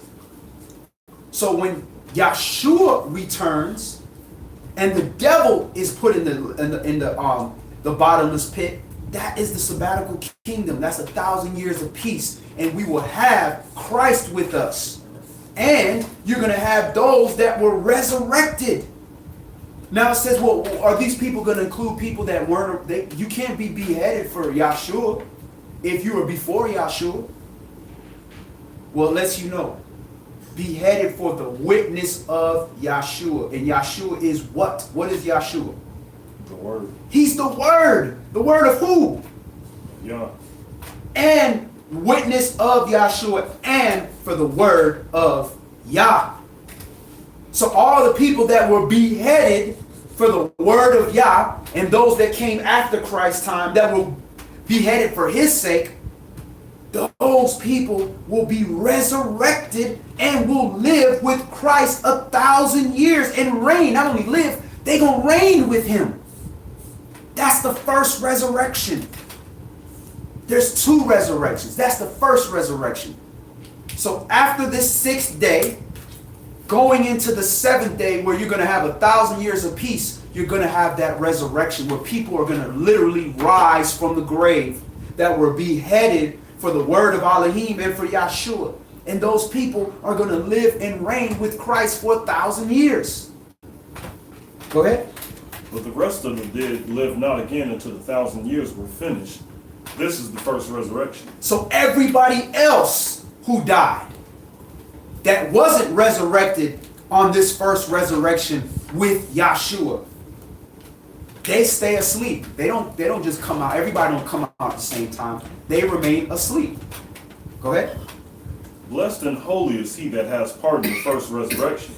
On such the second death has no power, but they shall be priests of Elohim and of Mashiach, and shall reign with him 1,000 years. So they're priests. So what do priests do? Minister to the people. And what else do they do? That nobody else is supposed to do. They just do that. Sacrifice. So who do you think is out here doing these sacrifices? Getting rid of people. The priests are sacrificing. The priests are doing the animal sacrifices. The priests are carrying this out. And it said, blessed is holy is these people. On them, there's no second death. Did y'all know there's a second death? So the term YOLO is wrong. There's a second death. We are concerned with the second death. Don't prioritize the first death. The first death is the death in your flesh. The second death is the death of your spirit. You don't want that second death. Go ahead. And when the 1,000 years are expired, Satan shall be loosed out of his prison, and shall go out to deceive the nations which are in the four quarters of the earth, Gog and Magog, to gather them together to battle, the number of whom is as the sand of the sea. And they went up on the breadth of the earth, and compassed the camp of the saints about, and the beloved city, and fire came down from Yahweh out of heaven, and devoured them. And the devil that deceived them was cast into the lake of fire and brimstone, where the beast and the false prophet are, and shall be tormented day and night forever and ever. All right, so that's the second death right there. When you go to the lake of fire. Now, what we were taught, out of the basic Christian churches was that, hey, hell is fire. No, hell is literally the grave. That's all hell is. King David said, I know you won't leave me in hell and suffer, me to corrupt. He's basically saying, I know you're not going to leave me in the grave. It don't mean King David in the lake of fire. The lake of fire and hell are two different things. Hell is just the grave, the resting place for dead people. You're asleep. You don't feel anything. You don't know anything. The lake of fire is the final judgment, where your spirit is demolished. You don't exist no more. That is the second death. Go ahead. And I saw a great white throne, and him that sat on it, from whose face the earth and the heaven fled away, and there was found no place for them.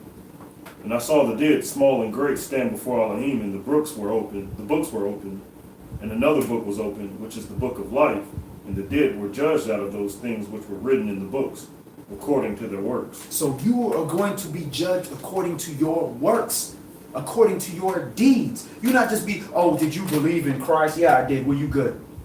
Where you get that crap from? You're going to be judged according to your works. Were your works according to Christ, which is this word? Or were your works according to the flesh? You did whatever you felt like it. You operate like a beast on this earth. Whatever you felt like it, that's what you did. That's what you're going to be judged for. Now, none of us met that mark. Nobody on this earth met that mark. So that's what we need Christ for. Christ, our lawyer. He's our intercessor. He speaks up for us. Now, I know he did that, but Your Honor, Yah, once he learned, look at his tape. Look, once he learned here, he took me into his heart and he stopped doing those things. So I freed him. I said he's good. I know him. I know his name. He good, Yah. Okay, the word said you're good. And the book say you're good. Welcome into everlasting peace, my good and faithful servant. Everybody else? But y'all know my heart. Yeah, you knew your heart was wicked. Because we had all these people come up to you and tell you, don't do this and don't do that. And you said, I don't care about that. I want to have my fun now. Okay, have your fun now. Before you know it, you old and you getting ready to seek judgment. Now you're trying to repent and do all that stuff. Go ahead.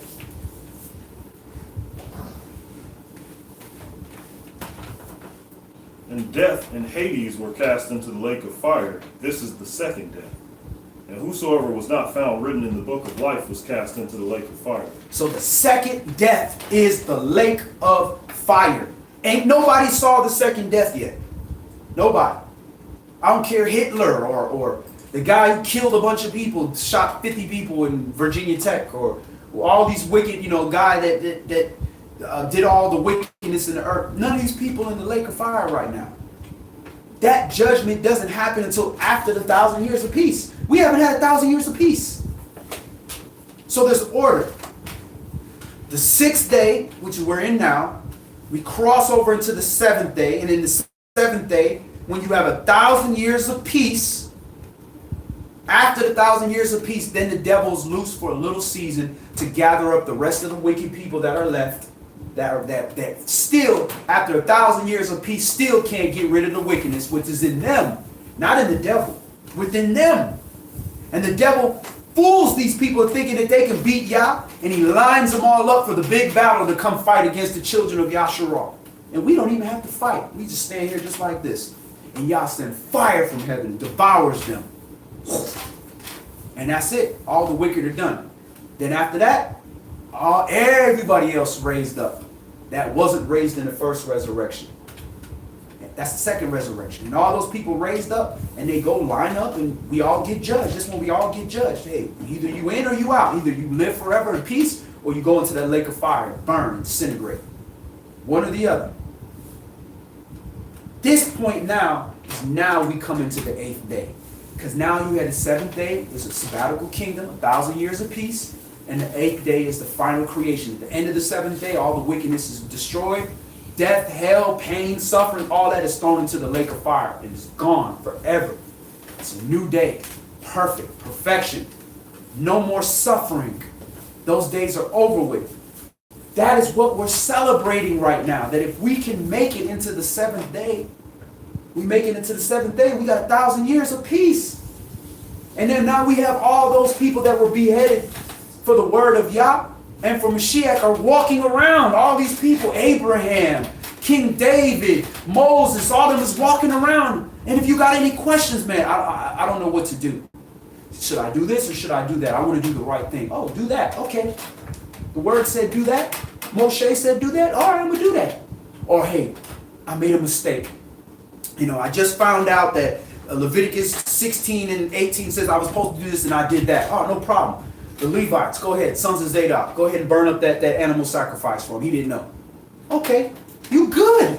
So if you got King David and John the Baptist and all these great people, Yahshua, walking around the earth that can do sacrifices for you, that can give you wise counsel, and the devil is put away and can't fool you, and you still die, that means you just wicked. You refuse to become the 8th day man. So therefore you won't make the 8th day. You will be disintegrated. So now we're at the 8th day now. Chapter 21. Let's go to Revelation 21. Excuse me. Bless you. Revelation 21 and verse 1. And I saw a new heaven and a new earth, for the first heaven and the first earth were passed away, and there was no more sea. All right. So there's interesting concept here, right? So where's the first heaven? First heaven. Sky. Right. The first heaven is passed away. So that could mean the firmament is gone. All right? So that's a different way to look at that. But ultimately, heaven and earth was defiled because Yah is perfect. And Yah created light and he allowed dark. He created both of those things. But it was for his purpose. And those things decided to do what it wanted to do to corrupt. And it still worked within his plan because he knew what it was going to do. Heaven has to be destroyed. Earth has to be destroyed. For all those angels that defiled it and did that wickedness, It has to be destroyed. It's not perfect anymore. Earth, we filed the earth. Has to be destroyed. A new creation is in perfection. So that when Yah comes to dwell with it, it's perfect and he's perfect. Perfection. That's how it was in the beginning. That's how it's going to be in the end. That's what this chapter 21 is. New heaven and new earth. There's no more wickedness. Those things don't exist anymore. Go ahead. And now Yohanan saw the holy city, New Jerusalem, coming down from Elohim out of heaven, prepared as a bride adorned for her husband. So if New Jerusalem is coming down from Elohim out of the sky, out of heaven, then why would we be going up to heaven? It don't add up. Furthermore, John 3 and verse 13 tell you no man has ascended to heaven but he that came down from heaven. And I Grandma made some really good cookies. She was loving, but she didn't come down from heaven. I'm sorry, bro. She came out of great grandma. So ain't none of us going to heaven. And they're not there now. And they're not there now. Absolutely. They in hell. The grave. Yes, that's hard. Great grandma in hell. King David is in hell. That's just grave. They not in the lake of fire, I can promise you. I don't care if you had Hitler's great grandmother, whoever, the worst person. She not in the lake of fire. The devil ain't in the lake of fire. Who caused this? That's later. We just read that in Revelation chapter 20. Gives you the order. Go ahead. Verse 3. And it says, coming down of heaven as a bride adorned for a husband. Who's the bride of the Lamb? Who's the bride of the Lamb? We are. And all those that cleave on to us through this word. That's the bride. New Jerusalem is the people. Because the old Jerusalem is the people. Why is it the dimensions is 144? 12 gates. 12 tribes of Israel. Interesting. We the people. We New Jerusalem. Folk always looking for something physical all the time. This is a new creation. If Yah is a spirit, why he going to try to create something physical all over again when he got rid of those things? It's a new creation. But our carnal minds can only grasp carnal things. So we're constantly looking for something to be carnal. Like a real city, the building is going to come down and you just like, oh, there it is. Get out of that carnal way of thinking. Think spiritual. Go ahead.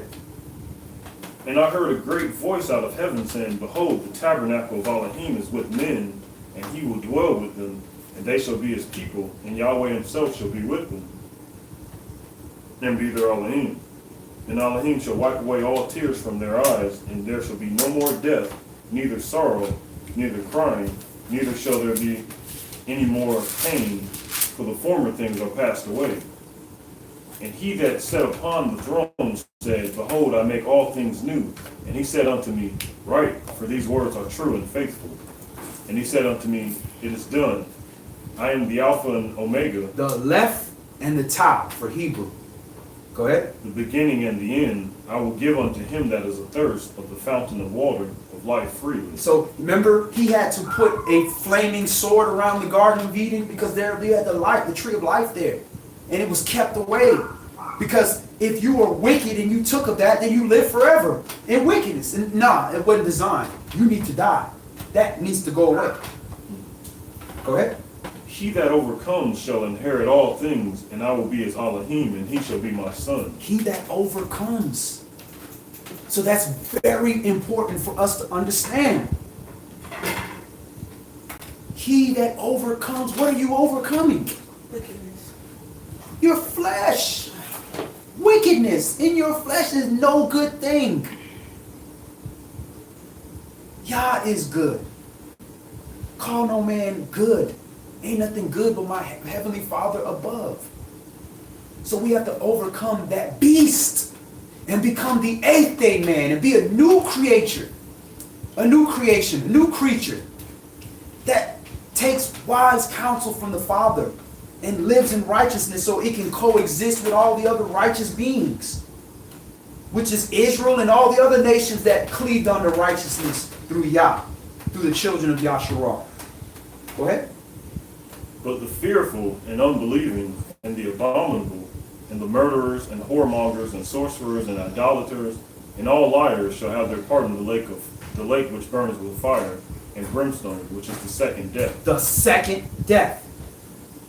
The fearful, unbelieving, and abominable. You are abominable when you eat abomination. Or when you do abomination. The murderers, whoremongers, sorcerers, idolaters, and some liars. Some liars? All liars. And what makes you a liar? It makes you a liar when Yah says, thou shalt not kill. That is the truth. Excuse me, murder. Thou shalt not commit murder. That's the truth. When you murder, you are a liar. You made him a liar. You try to make Yah a liar. He said, thou shalt not kill. Thou shalt not commit murder. So you made Yah a liar. So you are all liar. Thou shalt not lie. Thou shalt not lie, then you a liar. Because you lied. That's why you got to repent. So you don't make Yah a liar. When he says, I am holy, Israel, you be holy, and you decide to make yourself filthy, you a liar. So all these things are going into the lake of fire. So it looks like these are based on commandments. So how could all the commandments be thrown away, nailed to a cross? That don't make any sense, because he's saying murder, which is a commandment. He said liars, which is a commandment. Idolatry, which is a commandment. That means you still getting judged according to these commandments. So don't let nobody kill you and tell you you ain't got to keep no commandments. It's all the way to the end, the second to last chapter, and they talk about commandments here.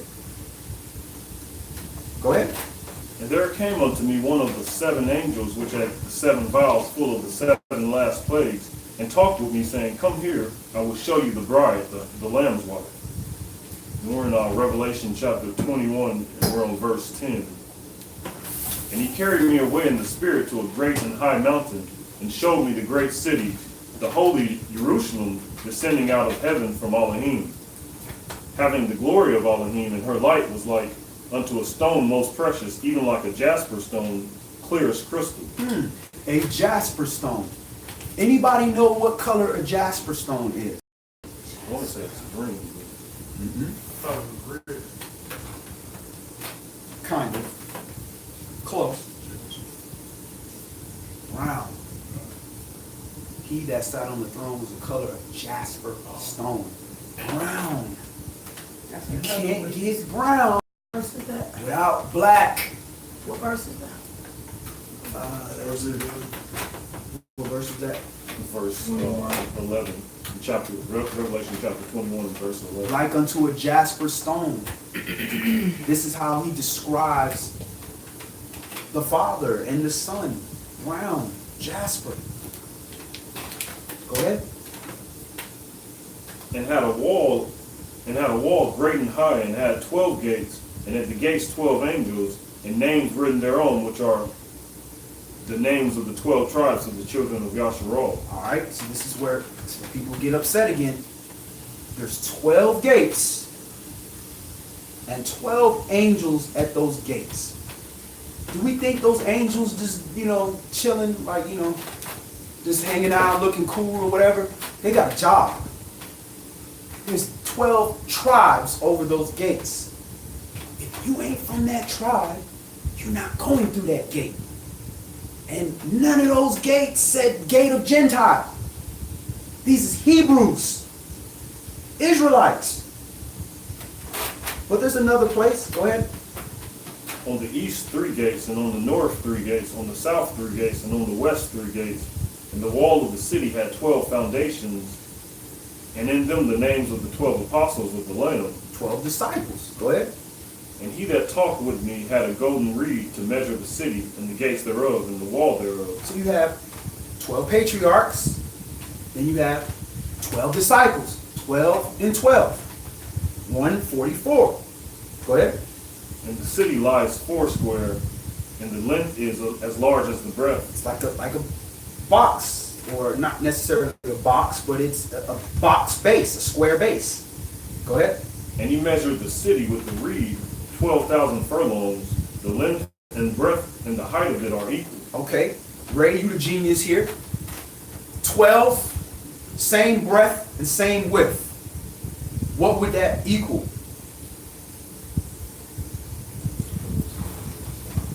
12 said 12,000 furlongs. So I don't know what a furlong is, but 12 and it's 4. What would that equal? 12, 12, 12, 12. The wall according to 40 and 4 cubits. All right, lies 4 square. The length is as large as the breadth. And he measured of the city with the reed 12,000 furlongs. Length times width. 12 times 12. 144. Ain't no coincidence. 144. Keep using this 144. Go ahead. And he measured the wall thereof 144 cubits, according to the measure of a man, that is, of the angel. According to the measure of a man. Interesting. 144. Go ahead. And the building of the wall of it was of jasper, and the city was pure gold, like unto clear glass. Like jasper. What color is jasper again? Brown. Interesting. Who is Jerusalem? Who's Jerusalem? We are. The people. Jerusalem is the mother of us all, the assembly. So if we are Jerusalem, then who would be New Jerusalem? The new creation, the 8th day man is New Jerusalem. And it builds according to the measure of a man, an angel, a messenger. Who is his messenger on earth? Us. Yeah, we the messengers. You are my witnesses. What are you witnessing? This word.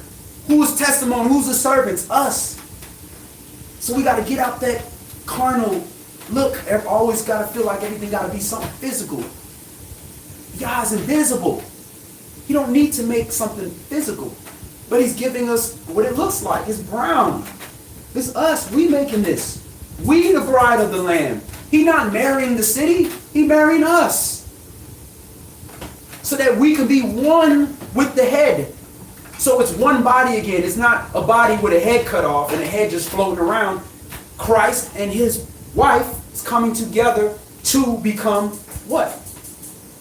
One. Now it's perfect. And then when it's perfect, now YAH can come. YAH can't come when we imperfect. That was Yahshua's job. He had to get us perfect so that YAH could come. It was the creation from the very beginning was created for YAH to dwell with us. He can't dwell with us in imperfection. When we became imperfect, Yahshua's death sentence was given. No, now you got to die and you got to fix that. That's your creation. Go ahead. And the foundations of the wall of the city were garnished with all manner of precious stones. The first foundation was jasper, the second sapphire, the third chalcedony, the fourth an emerald, the fifth sardonyx, the sixth sardius, the seventh chrysolite, the eighth beryl, and the ninth a topaz, the 10th a chrysoprasus, the 11th a jacinth, the 12th an amethyst. Interesting. 12 stones. What's on that ephod that the high priest wear?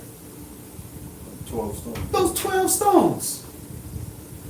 The foundations of the wall of the city were garnished with all manner of precious stones. 12 of them. Let it be done on earth as it is in heaven. The high priest wear those 12 stones. The ephod.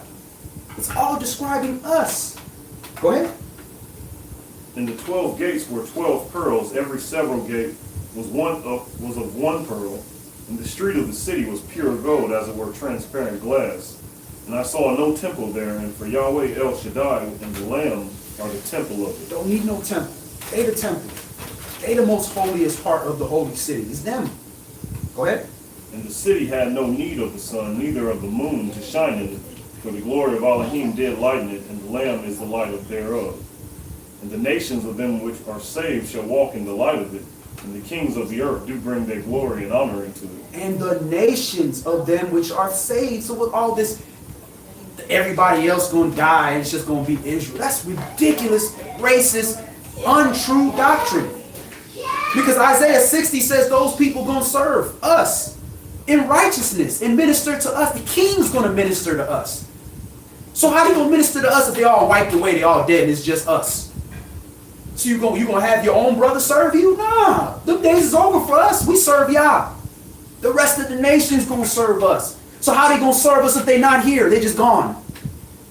And that's why you don't hear him saying that doctrine that much anymore. When I first came to the word, they was trying to push that. Oh, all white man gonna die, everybody else gonna die, it's just gonna be Israel. It don't add up. It don't add up. Go ahead. Verse 25, and the gates of it shall not be shut at all by day, for there shall be no night there. And they shall bring the glory and honor of the nations into it. And there shall in no wise enter into anything that defiles, neither whatsoever works abomination or makes alive, but they which are written in the Lamb's book of life. Because everything's dead. All that is destroyed, thrown away. So let's go to the conclusion. 1 Corinthians chapter 15. So that is the 8th day. That's what this whole celebration is that this is coming. A day where we don't have to cry no more. We don't have to be sorry no more for what we did wrong. We don't have to be afraid. We can trust anybody. We can love anybody. We can just live in peace in our land forever. That's what this celebration is about. It's a celebration that we've endured through all this crap that we had to go through in this world. And we made it. That's the celebration. That's something to be joyous, because after this 8-day feast is up, reality back. And now we got to deal with people trying to kill us and deal with our own flesh, not wanting to have these wicked thoughts and making mistakes and our past, the things we did wrong. We still got to deal with those things. 1 Corinthians chapter 15 for the conclusion.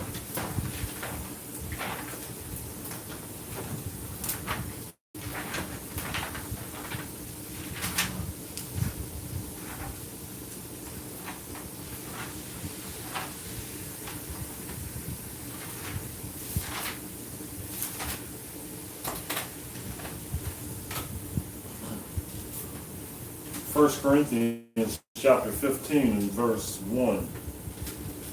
Moreover, brethren, I declare unto you the good news which I preached unto you, which also you have received, and wherein you stand, by which also you are saved, if you keep in memory what I preached unto you, unless you have believed in vain. For I delivered unto you first of all that which I also received, how that Mashiach died for our sins according to the Scriptures. According to what? The Scriptures. The Scriptures, not according to the New Testament. The Scriptures are the first 5 books. Go ahead. And that he was buried, and that he rose again the 3rd day according to the Scriptures. And that he was seen of Cephas, then of the 12. After that he was seen of above 500 brethren at once, of whom the greater part remain unto this present, but some are fallen asleep. Fallen asleep. Death is just sleep. You're not in pain when you're asleep. That's why when they do surgery, they put you to sleep. Death is just sleep. We're not afraid of death, because this life, if you die and you fail to achieve what you need to achieve so you can get eternal life, you failed. But if you died at 10 years old and you did everything you were supposed to do and you get to live forever in peace, that's a win for me. Go ahead. After that he was seen of James, Jacob, then of all the apostles, and last of all he was seen of me also, as of one born out of due time. Why was Saul, this is a quiz, why was Saul seen last? How could he have been seen last of all the 12 disciples?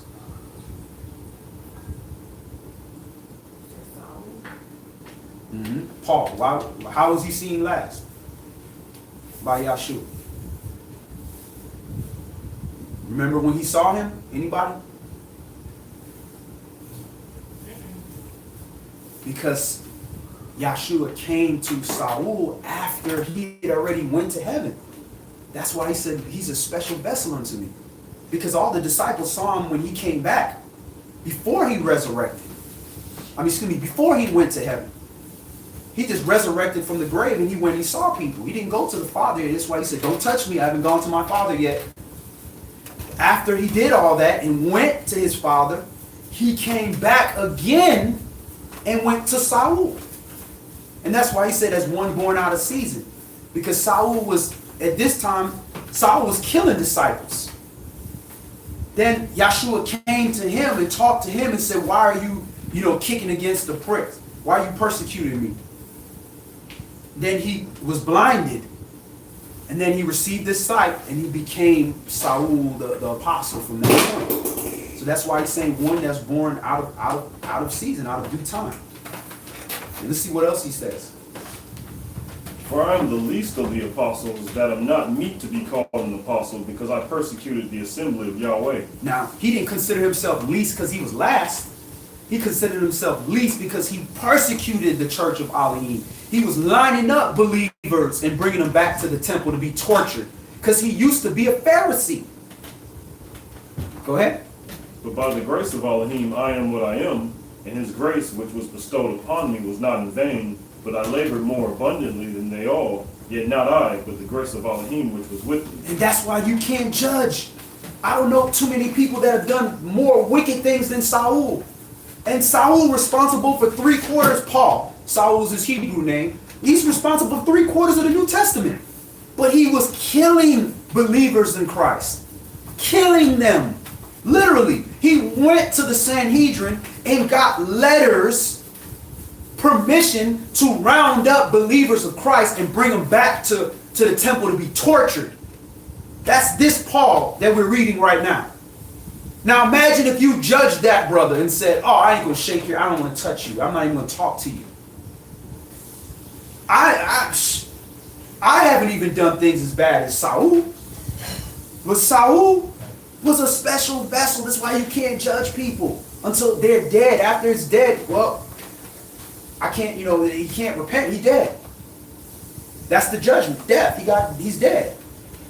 But if somebody's still alive, Yah can come in their life. Yahshua can come to them and talk to them and say, what are you doing? No. But this is what you're supposed to do. This is us. We them wicked people that Yah came to. That Yahshua, all of us were wicked and still wicked. But we have to labor more than the average person because we got that grace. So don't let it be in vain. If he came and got you and pulled you out of the world and said, this is righteousness. Now you know. You didn't know before, but now you know. Then we got to labor and make it not a waste for Yah. That's like you bail somebody out of jail. Here's $1 billion. Here, get out of jail. Then they turn around and go rob a bank. Be like, man, I done wasted all my money on you. I'm not messing with you. Go ahead. Verse 11. Therefore, whether it were I or they, so we preach, and so you believe. Now if Mashiach be preached that he rose from the dead, how say some among you that there is no resurrection of the dead? That's the Sadducees. The Pharisees believed in a resurrection. The Sadducees didn't. The Sadducees were like the senators and all that. And then the Pharisees were like the priests that were in charge. Go ahead. But if there be no resurrection of the dead, then is Mashiach not risen? And if Mashiach be not risen, then is our preaching vain, and is your faith is also vain. Yea, and we are found false witnesses of Elohim, because we have testified of Elohim that he has raised up Mashiach, whom he raised not up, if it so be that the dead rise not. For if the dead rise not, then is not Mashiach raised? And if Mashiach be not raised, your faith is vain. You are yet in your sins. Then they also which are fallen asleep in Mashiach are perished. If in this life only we have hope in Mashiach, we are of all men most miserable. But now is Mashiach risen from the dead and become the first fruits of them that slept. For since by man came death, by man came also the resurrection of the dead. So this is why he had to come in the flesh. Why Christ The firstborn spirit had to come in the vessel of a man. Because man, Adam, caused death to enter into the scene when he ate of the fruit. And I say Adam because when Eve ate of the fruit, nothing happened. But when Adam ate of the fruit, their eyes was opened. Why is that? Why were their eyes open after Adam ate the fruit? Who did he tell? God told Adam not to. Did he tell Eve? No. He told the man. He gave the man instruction. So the woman was left for confusion. Because the woman wasn't there. The woman didn't hear that. So something else is talking that also heard from Yah. It could be fooled. The man wasn't fooled. The man was disobedient. Eve was fooled. So Adam caused death to come in here. And because a man caused death, then a man had to come to free us from that death. And that's from that point, it was already, all this was written what had to happen. Animal sacrifices, Yahshua dying, all that, and his resurrection. From that point in the garden. So that's why it says man brought it in. First Adam, the second Adam got to come in here and deal with it. Go ahead. For as in Adam all die, even so in Mashiach shall all be made alive, but every man in his own order. Mashiach the first fruits, afterward they that are Mashiach's at his coming. Then comes the end, when he shall have delivered up the kingdom to Yahweh, even the Father, when he shall put down all rule and all authority and power. So you can't worship Yahshua, because Yahshua is turning around, perfecting everything, and giving it back to the Father. Verse 24, then comes the end, when he shall have delivered up the kingdom to Yah, even the Father. When he shall have put down all rule and all authority and all power. Christ has all rule, all power, all everything, because his job is to prepare the earth and all of us in it for Yah to return. And he's returning on the 8th day. Go ahead. For he must reign till he has put all enemies under his feet. So who's reigning right now? Satan. Satan ain't reigning. Satan is running amok. Yah is reigning through Yahshua. Yah is in control of everything. Satan can't do nothing unless Yah allows it to. But see, he try to fool us and make us feel like he the power. No, he has power, but he's not the power. He can't do nothing. This is why we don't fear death. Because Satan, you can't touch a hair on my head unless Yah allows it. But Yahshua has to reign till he's put all enemies under his foot. So death is an enemy. The adversary, the devil, is an enemy. The unclean spirits are enemies. And we are an enemy if we allow that to reign in us. That's when we become the adversary. Satan means adversary. We become the adversary when we speak adverse or act adverse to the truth. Go ahead. The last enemy that shall be destroyed is death. For he has put all things under his feet. But when he says all things are put under him, it is manifest that he is accepted which did put all things under him. And when all things shall be subdued unto him, then shall the Son also himself be subject unto him that put all things under him, that Yahweh may be all in all. So he's constantly telling you, he's never saying he above Yah. He even told you, listen, it's not my words, it's my Father's words. I'm just speaking what my Father gave me. He is greater than I. So all this, people trying to tell us we worshiping, man, that's talk to the Christian with that. We're not worshiping Christ. He's the Word. Just as much as we don't worship the pages on this book, we worship Yah. It's through the pages on the book we're able to understand how to worship him. It's through the spirit of the word. It's how we understand how to take these words and translate it into righteousness.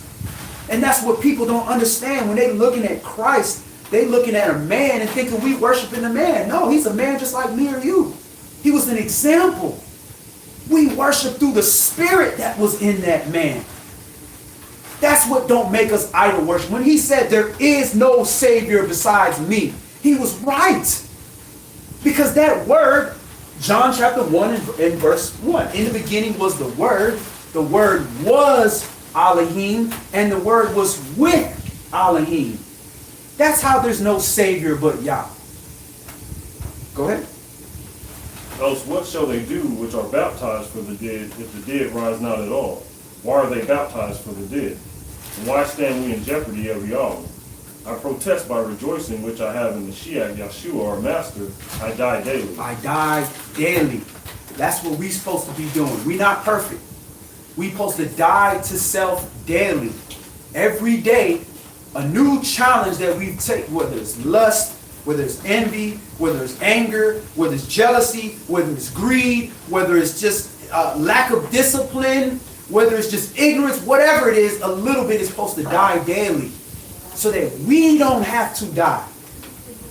And we are in the fortunate circumstance where that if we can ride this thing out all the way into the sabbatical kingdom, the seventh day, we have a chance to live forever and never die. And just be part of the twinkling of the eye of people's bodies who are just changed. People 1,000 years ago couldn't do that. They weren't living in that time. They had to physically die, lay and wait until the time that it happened. But we're so close to the end that we don't have to die. That we can live until Christ returns. The devil is put away for 1,000 years. We live that 1,000 years. And then we make it till the judgment day where he said, nah, you good. Twinkling of an eye, we changed. We got the new bodies. We good. We riding out. We living forever in our land. Peace with Yah. That's what we have an opportunity to do. But how important is that? Is it important not eating some pork? Is it important overlooking your brother that transgressed against you? You really want to hurt him, but I'm just, I'm going to eat that one because I don't want to give up my spot in the kingdom? Is it important? It's not a rhetorical question. Is that important? How important? If it's very, very important, we're going to act like it's very, very important. But if we don't believe that that's true, how are we going to act? I don't care. Just like somebody tell me, I see a little punk, little fake, weak, fake thug dude say he going to punch me in my face. And I know he's soft. I know he's fake. You think I'm concerned? I'm not changing my actions because I'm worried about him. I don't believe you. You ain't finna do nothing. You ain't finna do nothing.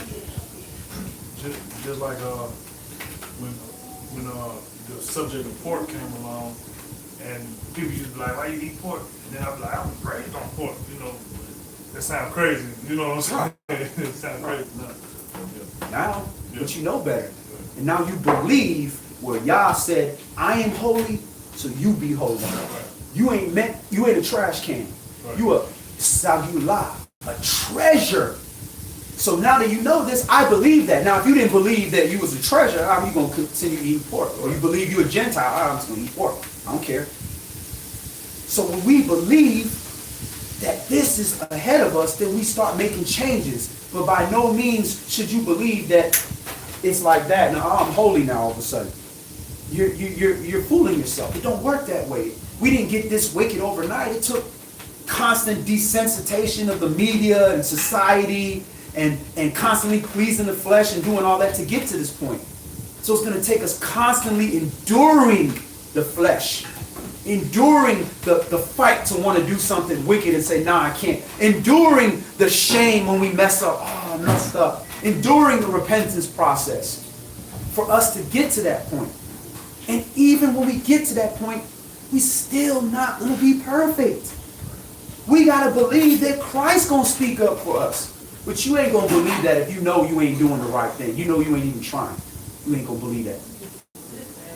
So that's all we're going to do today. Again, that's what this celebration is about. It's about this 8th day. If you believe that 8th, you're supposed to be partying. Man, listen, I'm gonna take that party now because I know it's coming. And Yah's will, I'll be part of that 8th day. So do we have any questions or comments before we close?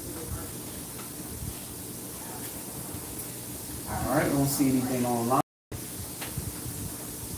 Let's go ahead and close in prayer.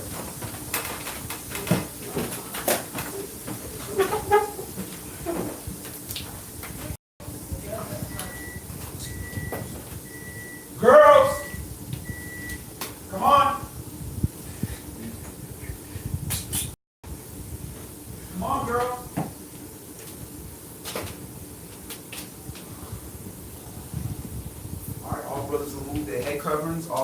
pray with their heads covered. And you see the difference between his head covering and my head covering. Put that back on. This is covering the crown of his head. We're supposed to have that uncovered when we pray. So if you just have something wrapped around, you either got to remove it. But if you have your head covered or fully covered, you got to remove that as men. And we face the east towards Jerusalem, where our temple was and our temple shall return. I'm waiting on a few people. Brother West, you can close this out as soon as we get everybody lined up.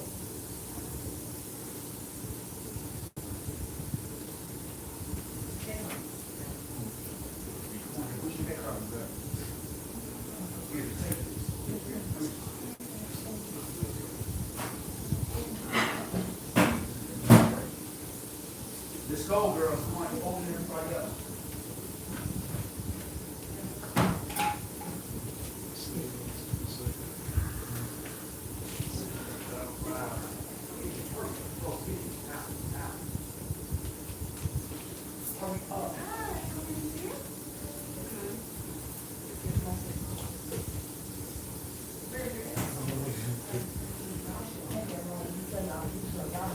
Real fast, like Put this on me. Get in here. Get in here. Oh, that's all right.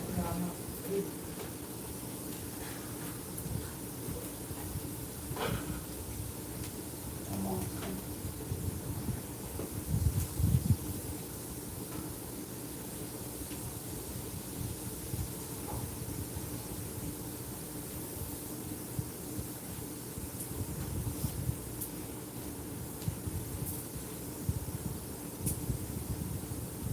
Mom, you got your hair cut? All right, hold everybody up.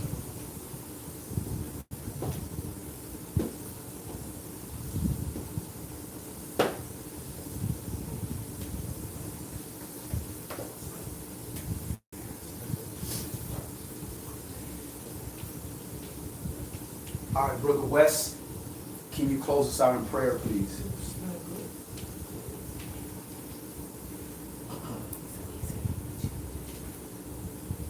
Our Father, Yah, covenant Elohim of Abraham, Yeshua, and Yaakov. We thank you, Father, Yah, for allowing us to gather again on your holy Shabbat, Father, Yah, and to celebrate you, Father, Yah, amidst our Feast of Tabernacles, Father, Yah. We ask you, Father, Yah, please us, Father, Yah, and please be with us, Father, Yah, and allow your Spirit to be with us, Father, Yah, and please give us a heart to do your will, Father, Yah, and to continually seek you, Father, Yah, and help us learn how to become those eighth-day men, Father, Yah, so that we may walk in your covenant, Father, Yah. In Yeshua HaMashiach's holy mighty name, we thank you. Amen. Amen.